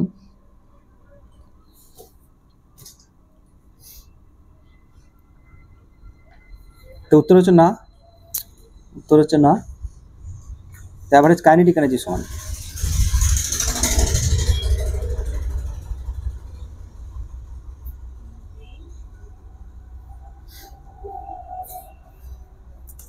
এখান থেকে একটা প্রবলেম দেয় কিছু একটা, সেটা একটু বলে দিই আমরা নিচে একটা আলাদা জাস্ট। আচ্ছা, উত্তর নো, উত্তর বোঝা গেল তো? কি হেভিয়ার মলিকুল যারা, তারা স্লো স্পিডে ছোটে, আর যারা লাইটার মলিকুল তারা হাই স্পিডে ছোটে, হাফ এম ভি স্কয়ার সমান এটা। আচ্ছা, আমরা এরকম একটা এক্সপ্রেশন পেলাম একটু আগে, পিভি সমান 1/3 M N V RMS square, পেয়েছি। কত নম্বর ইকুয়েশন এটা? কত নম্বর? 5 নম্বর, 6 নম্বর।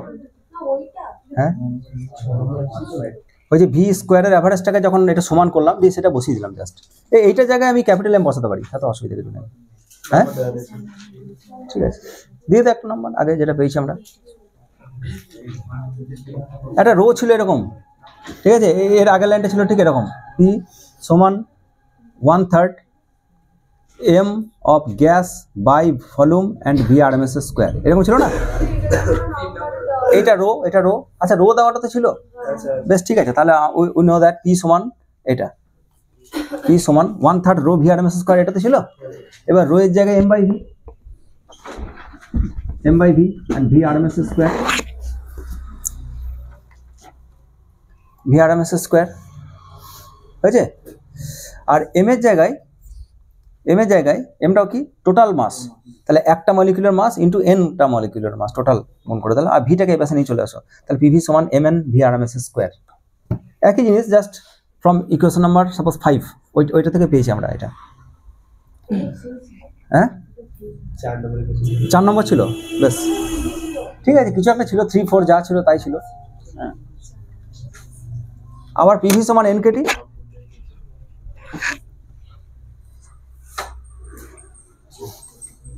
হয়েছে। এই ভি আরএমএসটা কখনো কখনো বের করতে দেয়, আর আমি এটাকে এন ফর্মে এই কারণেই রাখলাম কারণ যাতে করে এই এনটার সাথে এই এনটা ক্যান্সেল হয়ে যায়। তাহলে অতএব ভি আরএমএস এর স্কোয়ার সমান 3KT, কে মানে Boltzmann constant, by M. Block এবং মুখস্থ।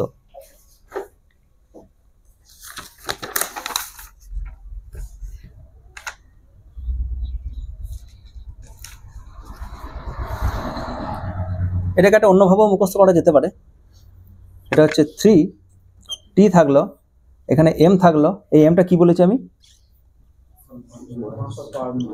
একটা অণুর বা মলিকুলার যা বলবো ভর, ঠিক আছে। তাকে যদি অ্যাভোগাড্রো নাম্বার দিয়ে গুণ করি, কি হচ্ছে, কি হচ্ছে, তাহলে ওই ডিরেকশনটার জন্য হয়েছে। তো নিচে একটা মলিকুলার মাস আছে, তাকে যদি অ্যাভোগাড্রো নাম্বার দিয়ে নিচে গুণ করি, তাহলে উপরেও একটা অ্যাভোগাড্রো নাম্বার দিতে হবে। তাহলে উপরে একটা এনে দিলাম, আর কেবি তো অলরেডি আছে এখানে। এটা করতে পারি এবি, এটা করতে পারি কিনা বলো আমাকে জাস্ট, হ্যাঁ কি না? নিচে একটা অ্যাভোগাড্রো নাম্বার, উপরে একটা অ্যাভোগাড্রো নাম্বার, তাহলে একটা অণুর ভর ইন্টু এন সংখ্যক অণুর ভর, এন মানে অ্যাভোগাড্রো নাম্বার। তাহলে এটা কি অ্যাকচুয়ালি, এটা ক্যাপিটাল এম নয়, গ্যাসের ভর নয়, এটা হচ্ছে মোলার মাস, তাই তো, এক মোলের যেটা মাস। অ্যাভোগাড্রো নাম্বার মানে কি, 1 মোল তো, মোলার মাস। হ্যাঁ আমার থেকে গ্যাসের মোল সংখ্যা তার থেকে বেশি থাকতে পারে, 10 মোল থাকতে পারে, তাহলে তার মাস আলাদা হয়ে যাবে, ঠিক আছে। এটাকে M0 দিয়ে রিপ্লেস করা হয়, এটাকে নিচেটাকে M0, এটা হচ্ছে মোলার মাস,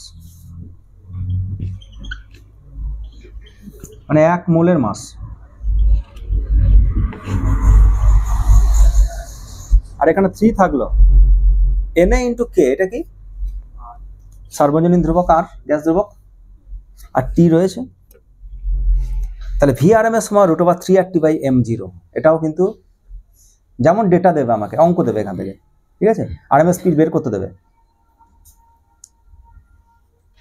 এবার আমি দুখানা তথ্য দিয়ে দিই, এই তথ্যগুলো কিভাবে ডেরিভেশন করেছিল সেটা হোমওয়ার্ক থাকবে, আমি জাস্ট একটু বলে দিয়ে আর দুটো ভেলোসিটি কি, এটা লেখা হয়েছে সবার, এতটুকু বোঝা গেছে? কোনো অসুবিধা আছে? কি কি শিখলাম আমরা? আইডিয়াল গ্যাস ইকুয়েশন, মাইক্রোস্কোপিক এবং ম্যাক্রোস্কোপিক ফর্ম, এবং টেম্পারেচার দেখলাম। Microscopically temperature is nothing but the measure of its average kinetic energy. Kinetic energy বাড়লে টেম্পারেচার বাড়ে। এবং আরও একটা গুরুত্বপূর্ণ কথা আমি বলতে ভুলে গেছি ওখানে, যে কাইনেটিক এনার্জি সমান এরকম কিছু ছিল, EK is proportional to some temperature ছিল, 3/2 সাম ফ্যাক্টর ছিল। এবার দেখতে পাচ্ছি অ্যাবসলিউট জিরো মিনিং কি, যদি T = 0 হয়, 0 কেলভিন হয়, তাহলে kinetic energy 0, so all the molecules are freezed, no pressure, that's why no temperature. Kinetic energy 0 মানে কি, সবাই রেস্ট, মাস তো 0 নয়, তাহলে অ্যাবসলিউট জিরো মিনিং পাচ্ছিস তো এবার, কি একই না? বোঝা যাচ্ছে কি বোঝা যাচ্ছে না? অ্যাবসলিউট জিরোর মিনিং পাচ্ছি আমরা। অ্যাবসলিউট জিরো মানে আমরা এতক্ষণ দেখছিলাম যে অ্যাবসলিউট জিরো নিচে কিছু হয় না, এবার সত্যিই নিচে কিছু হয় না।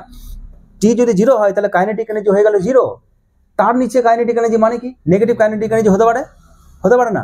কাইনেটিক এনার্জি 0 মানে সে চুপচাপ বসে আছে, কাইনেটিক এনার্জি কিছু আছে মানে ছুটছে, প্রেসার দেওয়া শুরু করেছে, তাহলে 0 কাইনেটিক এনার্জি মানে চুপচাপ বসে আছে। যদিও কোয়ান্টাম ফিজিক্স এটা অনুমতি দেয় না, কোয়ান্টাম ফিজিক্সে কোনো পার্টিকেল রেস্ট অবস্থায় থাকতে পারে না, অনেক সমস্যা রয়েছে, কিন্তু আমরা ক্লাসিক্যাল বিহেভিয়ার পড়ছি তো, নিউটনস ল পড়ছি আমরা, সুতরাং আমরা বলবো যে kinetic energy 0, that's why no pressure. আর আমরা আগের দিন পড়েছি pressure is proportional to temperature, আজও দেখলাম আমরা PV = NRT থেকে, প্রেসার থাকবে, ফোর্স দেবে, কাইনেটিক এনার্জি থাকবে, তবে না টেম্পারেচার।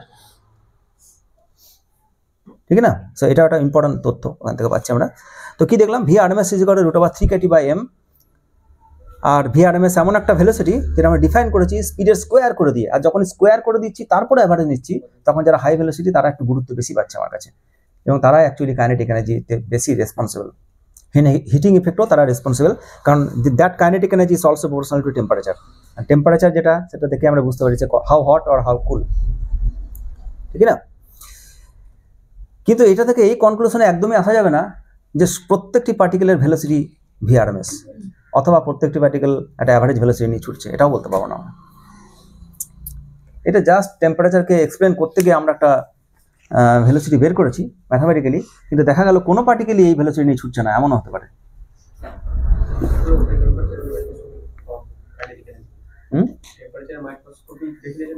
কাইনেটিক এনার্জি একদম, ওটা বললাম গত বছর টেস্টে দিয়েছিলাম আমি, তোদের সেমিস্টারে যে প্রশ্ন তাতে দিয়েছিলাম এটা। প্রশ্নটা অনেকে বুঝতে পারেনি যে প্রশ্নটা কি।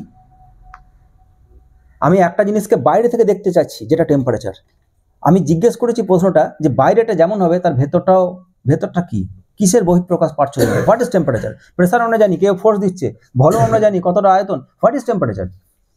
টেম্পারেচারটা কি, আমরা যে থার্মোমিটারে মাপছি, কারোর এক্সপানশন হচ্ছে কারোর প্রসারণ হচ্ছে, তাহলে হোয়াট ইজ টেম্পারেচার, কি মাপছি আমরা, কোন প্যারামিটার মাপছি, দৈর্ঘ্য মাপছি, আমরা তো মাপছি দৈর্ঘ্য, তাহলে দৈর্ঘ্য সমান টেম্পারেচার নাকি? আমরা তো মাপছি প্রসারণ, তাহলে আয়তন প্রসারণ, ক্ষেত্র প্রসারণ, দৈর্ঘ্য প্রসারণ, এটা তো টেম্পারেচার হতে পারে না। তাহলে হোয়াট ইজ টেম্পারেচার, তার মাইক্রোস্কোপিক এক্সপ্লানেশন আজ পেলাম আমরা, it is nothing but the measure of kinetic energy, average kinetic energy.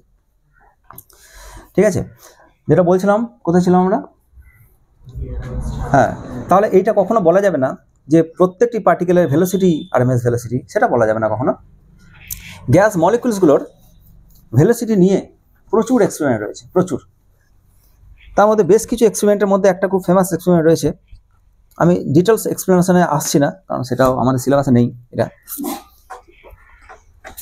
কোনো গ্যাস মলিকুলসকে যদি কোনোভাবে ফার্নেসে রাখা হয় আর তার টেম্পারেচার যদি ফিক্স করে দিই, আমি কোনো গ্যাস মলিকুল রয়েছে তার টেম্পারেচার আমি ফিক্সড করে দিলাম এবং একে সাফিসিয়েন্ট টাইম রাখা হলো যাতে করে অল দ্য পার্টস এই ডেন্সিটি যেন ফিক্সড হয়। কোনো পার্টিকেল যদি এখান থেকে এখানে চলে আসে আর একটা পার্টিকেল যেন এখানে চলে যায়, সো প্রত্যেকটি পার্টির ডেন্সিটি যেন ফিক্সড হয়, এক নম্বর।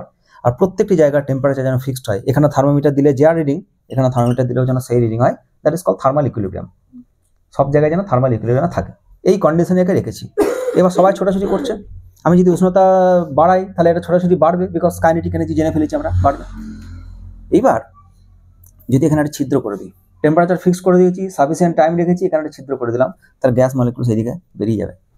আর আমি একটা রোটেটিং সিলিন্ডার রেখেছি এখানে, রোটেটিং সিলিন্ডার মানে সেই সিলিন্ডারে ওটা গ্যাস মলিকুলসগুলো গেলে আঘাত করবে, আর সিলিন্ডার আস্তে আস্তে রোটেট করছে। ঠিক আছে, তো দেখা যাচ্ছে যে বেশ কিছু মলিকুলস প্রথমে একটা নির্দিষ্ট জায়গায় আঘাত করবে, তারপরে যখন এর পজিশন শিফটিং হয়ে এখানে চলে আসবে তখন আবার কিছু মলিকুল যাবে, আবার যখন আর সরে আসবে তখন আবার কিছু মলিকুল যাবে। তো যদি সবার টেম্পারেচার যদি ফিক্সড হয় তাহলে একটা নির্দিষ্ট ভেলোসিটি দিয়ে একটা জায়গা থেকে সবাই একই জায়গায় আঘাত করলো অ্যান্ড দেন স্টপ। কিন্তু তা নয়, ভেলোসিটির একটা রেঞ্জ পাই আমরা। আমরা যে হাই ভেলোসিটি নিয়ে কেউ আঘাত করছে, কিছু সাম পার্টিকেলস আমরা দেখতে পাই যে সাপোজ ভেলোসিটি এদিকে একটা ফ্যাক্টর বলা হয় dN/dV, এরকম কিছু একটা ফ্যাক্টর, আমি তো মানে বলছি না, নাম্বার অফ পার্টিকেল কথাটাই বলছি ইউজ করছি। ঠিক আছে, একটা ফ্র্যাকশন কিছু একটা হয়। তো এরকম প্লট করা হয় যে কত নাম্বার অফ পার্টিকেল কত ভেলোসিটি নিয়ে আঘাত করছে। দেখা যাচ্ছে যারা খুব হাই ভেলোসিটি নিয়ে আঘাত করছে সেই সংখ্যাটা খুব কম, খুব লাইট স্পট। তারপরে সিলিন্ডার যখন আস্তে আস্তে রোটেট করছে তখন দেখা যাচ্ছে যে প্রচুর নাম্বার অফ মলিকুলস তারা একটা জায়গায় আঘাত করছে, আর তারপরে যারা স্লো ভেলোসিটি তারা লাস্টে আঘাত করছে এবং তাদের ভেলোসিটি, তাদের সংখ্যাটাও খুব কম। আমি যদি তাদেরকে কালেকশন করি, যদি সবার একই স্পিড হয় তাহলে সবাই একসময় বেরিয়ে গেল, দেন ভ্যানিস্ট, তারপর রোটেটিং সিলিন্ডার আস্তে আস্তে ঘোরাচ্ছি আমি, তারপর আর কিছু পাবো না। কিন্তু তা নয়, গ্যাস মলিকুলস বেরোচ্ছে, আঘাত করছে, আর সিলিন্ডার আস্তে আস্তে ঘোরাচ্ছি, প্রত্যেকটি জায়গাতেই আমি সিলিন্ডারের স্পট পাচ্ছি, গ্যাস মলিকুলসগুলো আঘাত করছে, সেখানে কোনো ডিটেক্টর দিয়ে সেটাকে মেজার করছে। সাপোজ দেখা যাচ্ছে যারা হাই ভেলোসিটি সেই সংখ্যাটা খুব কম, যারা লো ভেলোসিটি সেই সংখ্যাটাও একবারে জিরো, আর মাঝখানে প্রচুর পার্টিকেলস আঘাত করছে যাদের ভেলোসিটি অনেক হাই। এটা এক্সপেরিমেন্টালি আসে। এবং এই যে স্ট্যাটিস্টিক্স, এই যে ভেলোসিটি ডিস্ট্রিবিউশন, এটা কি ভেলোসিটি ডিস্ট্রিবিউশন, এর মানে কি ভেলোসিটি খুব লো তাহলে নাম্বার অফ পার্টিকেল কত লো। তার মানে যারা একটা গ্রামের কথা বলছে, সাপোজ একটা গ্রাম, সেই গ্রামে প্রচুর কিছু গরিব মানুষ আছে, কিছু মধ্যবিত্ত আছে, কিছু বড় লোক আছে। যারা খুব গরিব মানুষ সেই সংখ্যাটা প্রায় নেই, যারা খেতে পায় না। যারা খুব বড় লোক, মানে যারা একদম 5 স্টার হোটেলের মতো ব্যাপার, সে সবাই একটা ধনী ব্যক্তি গ্রামে থাকতে পারে, 1-2, সেই সংখ্যাটাও খুব লো। নাম্বার অফ পার্টিকেলস এইদিকে প্লট করেছি, সেই সংখ্যাটা খুব কম। কিন্তু মোস্ট অফ দ্য পার্টিকেলস যারা রয়েছে তারা দেখতে পাচ্ছি একটা অ্যাভারেজ ভেলোসিটি নিয়ে কিছু একটা রয়েছে, ঠিক আছে। কিছু ভেলোসিটি নিয়ে তারা এখানে রয়েছে। যে ভেলোসিটি নিয়ে most of the particle stay করে সেই ভেলোসিটিটাকে বলা হয় মোস্ট প্রবাবল স্পিড। সেটা আরএমএস নয়, এটাকে বলে VMPS, most probable S for speed, ঠিক আছে। আর তার ঠিক আরেকটু পরে যদি যাই আমরা, তাহলে আরএমএস পাবো। যদি গণনা করে দেখি, আমি রেজাল্টগুলো বলছি, যদি গণনা করে দেখি তাহলে তার ঠিক আরেকটু পরে আমরা আরএমএস পাবো। আর আরএমএস আর মোস্ট প্রবাবল স্পিডের মাঝামাঝি পাবো আমরা অ্যাভারেজ স্পিড। এই যে ভ্যালুটা, এটা হচ্ছে ভি অ্যাভারেজ বলছি আমি, ভেলোসিটির অ্যাভারেজ, আর স্কোয়ার নয়। আর এই যে ভ্যালুটা, এটা হচ্ছে VRMS।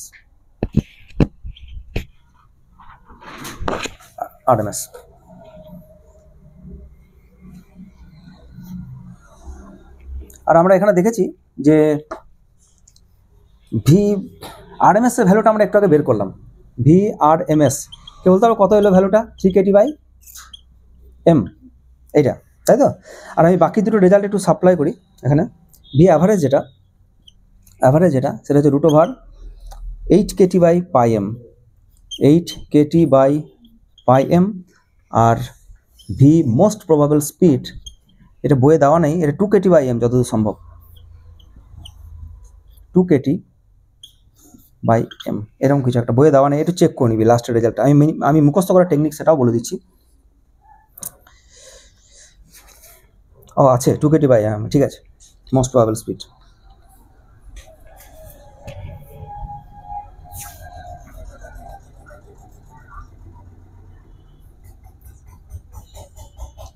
রেজাল্ট মুখস্থ করা খুব সুবিধা, যেহেতু আমাদের ডিটেলস ডেরিভেশন আসে না, রেজাল্ট দিয়ে অঙ্ক দেয় বেশি।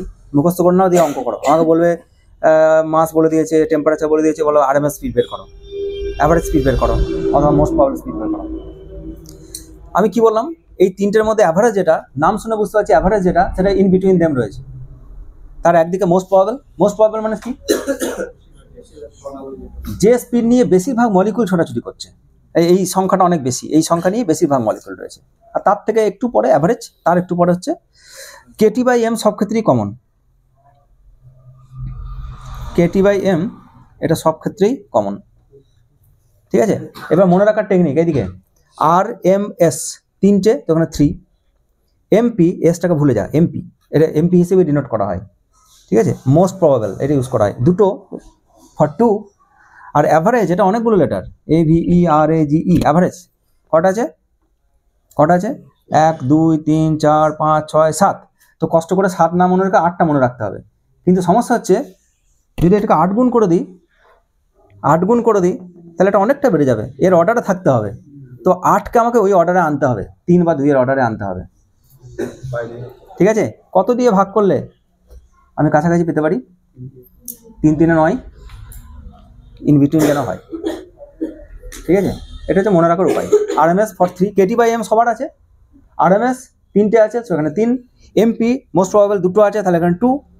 আর ভি অ্যাভারেজ বড়, তো এখানে 7টা আছে, আমি 8 বসালাম, কিন্তু 8 বসালে ভেলোসিটি এটার থেকে অনেক বেড়ে গেল, সেটা করলে হবে না, ওর অর্ডারই রাখতে হবে। আর এটা তো ইন বিটুইন আছে না, এটা ছাড়িয়ে গেলে হবে না, এটাকে 8 গুণ করে ওর বাইরে বের করে দিলে হবে না, পাই দিয়ে ভাগ করে দেওয়া হয়েছে। এগুলো সব ডিরাইভ করা যায়, আমি ডেটা সাপ্লাই করলাম, ঠিক আছে। এই যে ডিস্ট্রিবিউশনটা, এই ডিস্ট্রিবিউশন সিমেট্রিক ডিস্ট্রিবিউশন নয়। সিমেট্রিক ডিস্ট্রিবিউশনকে বলা হয় গাউসিয়ান ডিস্ট্রিবিউশন, মানে এই দুদিকে সমান যদি হয় এটাকে বলে গাউসিয়ান ডিস্ট্রিবিউশন। মানে যেমন 50% ওইদিকে 50% এইদিকে, হাফ অফ দ্য মলিকুল যারা তারা লো ভেলোসিটি নিয়ে ছুটছে, হাফ অফ দ্য মলিকুল যারা তারা হাই ভেলোসিটি নিয়ে ছুটছে, এরকম ঘটনা দেখা যায় না, এটাই দেখা যায়, ঠিক আছে। এটা দেখা যায় যাদের ভেলোসিটি লো, ঝপ করে তাদের কমতে থাকে তাদের সংখ্যাটা, তারপরে মোস্ট এই ভেলোসিটি নিয়ে বেশিরভাগ মলিকুল ছোটাছুটি করে। আর যারা হাই ভেলোসিটি নিয়ে ছুটছে তাদের সংখ্যাটা কম, ঠিক আছে। এই যে ডিস্ট্রিবিউশন, এটাকে বলা হয় Maxwell Boltzmann distribution, MB statistics বলা হয়। Maxwell Boltzmann BOLTZ MANN Maxwell Boltzmann distribution. যদি মনে হয় যে ডেরিভেশনটা কেমন করে আসে আমি জানতে চাই, তাহলে আমাকে বলিস, আমার BSc ভিডিও রয়েছে একটা, ওটাও লাইভ, যদিও দেখতে হয়তো খুব ভালো লাগবে না, তো দুটো ডেরিভেশনটা করা আছে এখানে, অথবা অন্য কোনো ইউটিউব চ্যানেলও দেখতে পারি, সেখানেও করে দেওয়া আছে। বুঝতে পারবি কিনা ঠিক নেই, কেমিস্ট্রি তো ছিল। আচ্ছা, এবং এই ডিস্ট্রিবিউশনের একটা আলাদা গুরুত্বও রয়েছে। আমি যেমন বললাম এটা ম্যাক্সওয়েল বোল্টম্যান ডিস্ট্রিবিউশন, যেটা নিউটনিয়ান মেকানিক্স ফলো করে চলে। এছাড়াও আরও কিছু ডিস্ট্রিবিউশন রয়েছে, হ্যাঁ, যেমন একটা মেটাল আছে, মেটালে কিছু ফ্রি ইলেকট্রন আছে, তারাও যখন ছোটাছুটি করে না, তাদেরকে গ্যাসের মতো ট্রিট করা হয়, তো তাদের ডিস্ট্রিবিউশন একটা আলাদা, ফেরমি ডিরাক স্ট্যাটিস্টিক্স বলা হয়, সেই ডিস্ট্রিবিউশনের গ্রাফ আঁকা যায়। তো এরকম ডিস্ট্রিবিউশন কোয়ান্টাম ফিজিক্সও খুব অ্যাপ্লিকেবল। এই যে সূর্য, তারা, নক্ষত্র যেগুলো জ্বালানি তৈরি করছে না, জ্বালানি যখন তৈরি করে দুটো অ্যাটম কাছাকাছি এসে ফিউজ করে, দুটো হাইড্রোজেন অ্যাটম কাছাকাছি এসে ফিউজ হয়, হিলিয়াম অ্যাটম তৈরি করে, এইভাবে জ্বালানি তৈরি হয়। যদি ভেলোসিটি সবার খুব বেশি হতো, তাহলে সেই নক্ষত্র খুব তাড়াতাড়ি শেষ হয়ে যেত। সূর্যের ভেতরে যে গ্রাফ ডিস্ট্রিবিউশন ভেলোসিটি, সেটাও এই গ্রাফ ডিস্ট্রিবিউশনে পাওয়া যায়, ঠিক আছে। যদি ভেলোসিটি খুব বেশি হতো না, তাহলে বেশিরভাগ মলিকুলস তারা ফিউজ করে একটা বুম বিস্ফোরণ হয়ে শেষ, জ্বালানি শেষ। সেটা হয় না, ধিকি ধিকি করে জ্বলছে, কারণ হাই ভেলোসিটি নিয়ে যে সংখ্যা ফিউজ হচ্ছে সেই সংখ্যাটা বড্ড কম। মোস্ট প্রবাবল স্পিড নিয়ে যারা রয়েছে সেই সংখ্যাটা খুব বেশি, তো তারা চট করে ফিউজ করতে পারে না। কিছুটা কোয়ান্টাম ফিজিক্সও রয়েছে, কোয়ান্টাম টানেলিং হয় কিছুটা, তার জন্য ঠিক আছে এটা। এবং ব্ল্যাক বডি রেডিয়েশন, যেটা আমরা পড়বো, এখন পড়বো না, সেটা একদম শেষে পড়বো। ব্ল্যাক বডি রেডিয়েশন, তাতে উইন্ড ডিসপ্লেসমেন্ট ল বা আমাদের র্যালিজেন যে ফর্মুলা, তাতেও দেখতে পাবো এই গ্রাফের সাথে অনেক সিমিলারিটি রয়েছে। সেখানেও বিভিন্ন নক্ষত্রের টেম্পারেচার মাপা হয় এই গ্রাফ ডিস্ট্রিবিউশনের সাহায্যে। ইন্টেন্সিটির সাথে তরঙ্গ দৈর্ঘ্য প্লট করে আমরা ম্যাক্সিমাম ল্যাম্বডা বের করে দিয়ে গ্রহ নক্ষত্রের টেম্পারেচার মাপতে পারি, ঠিক আছে। সেটা অন্য টপিক একটা, যাই হোক।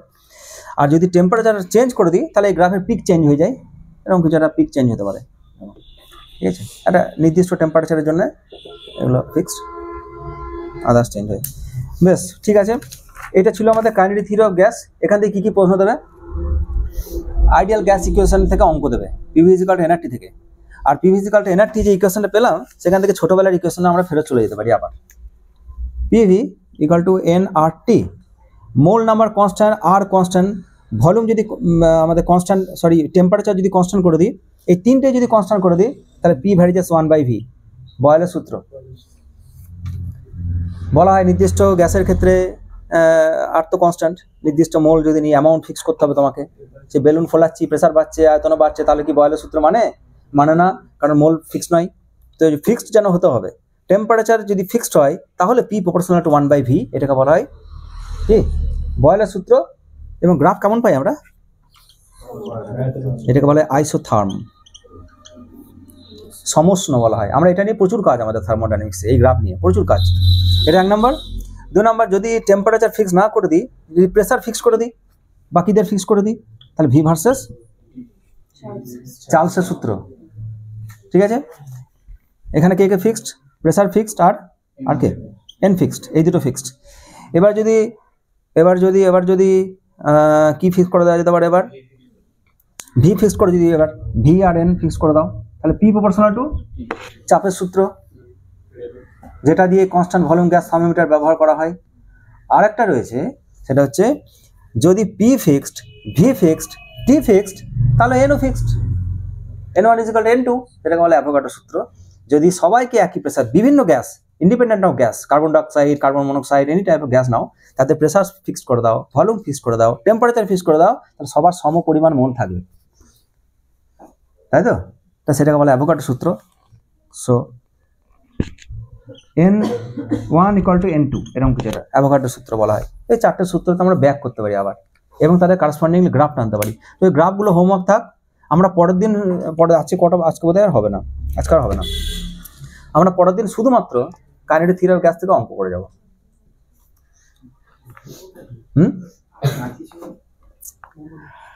আছে তো অনেক কিছুই, অফ করে দেন।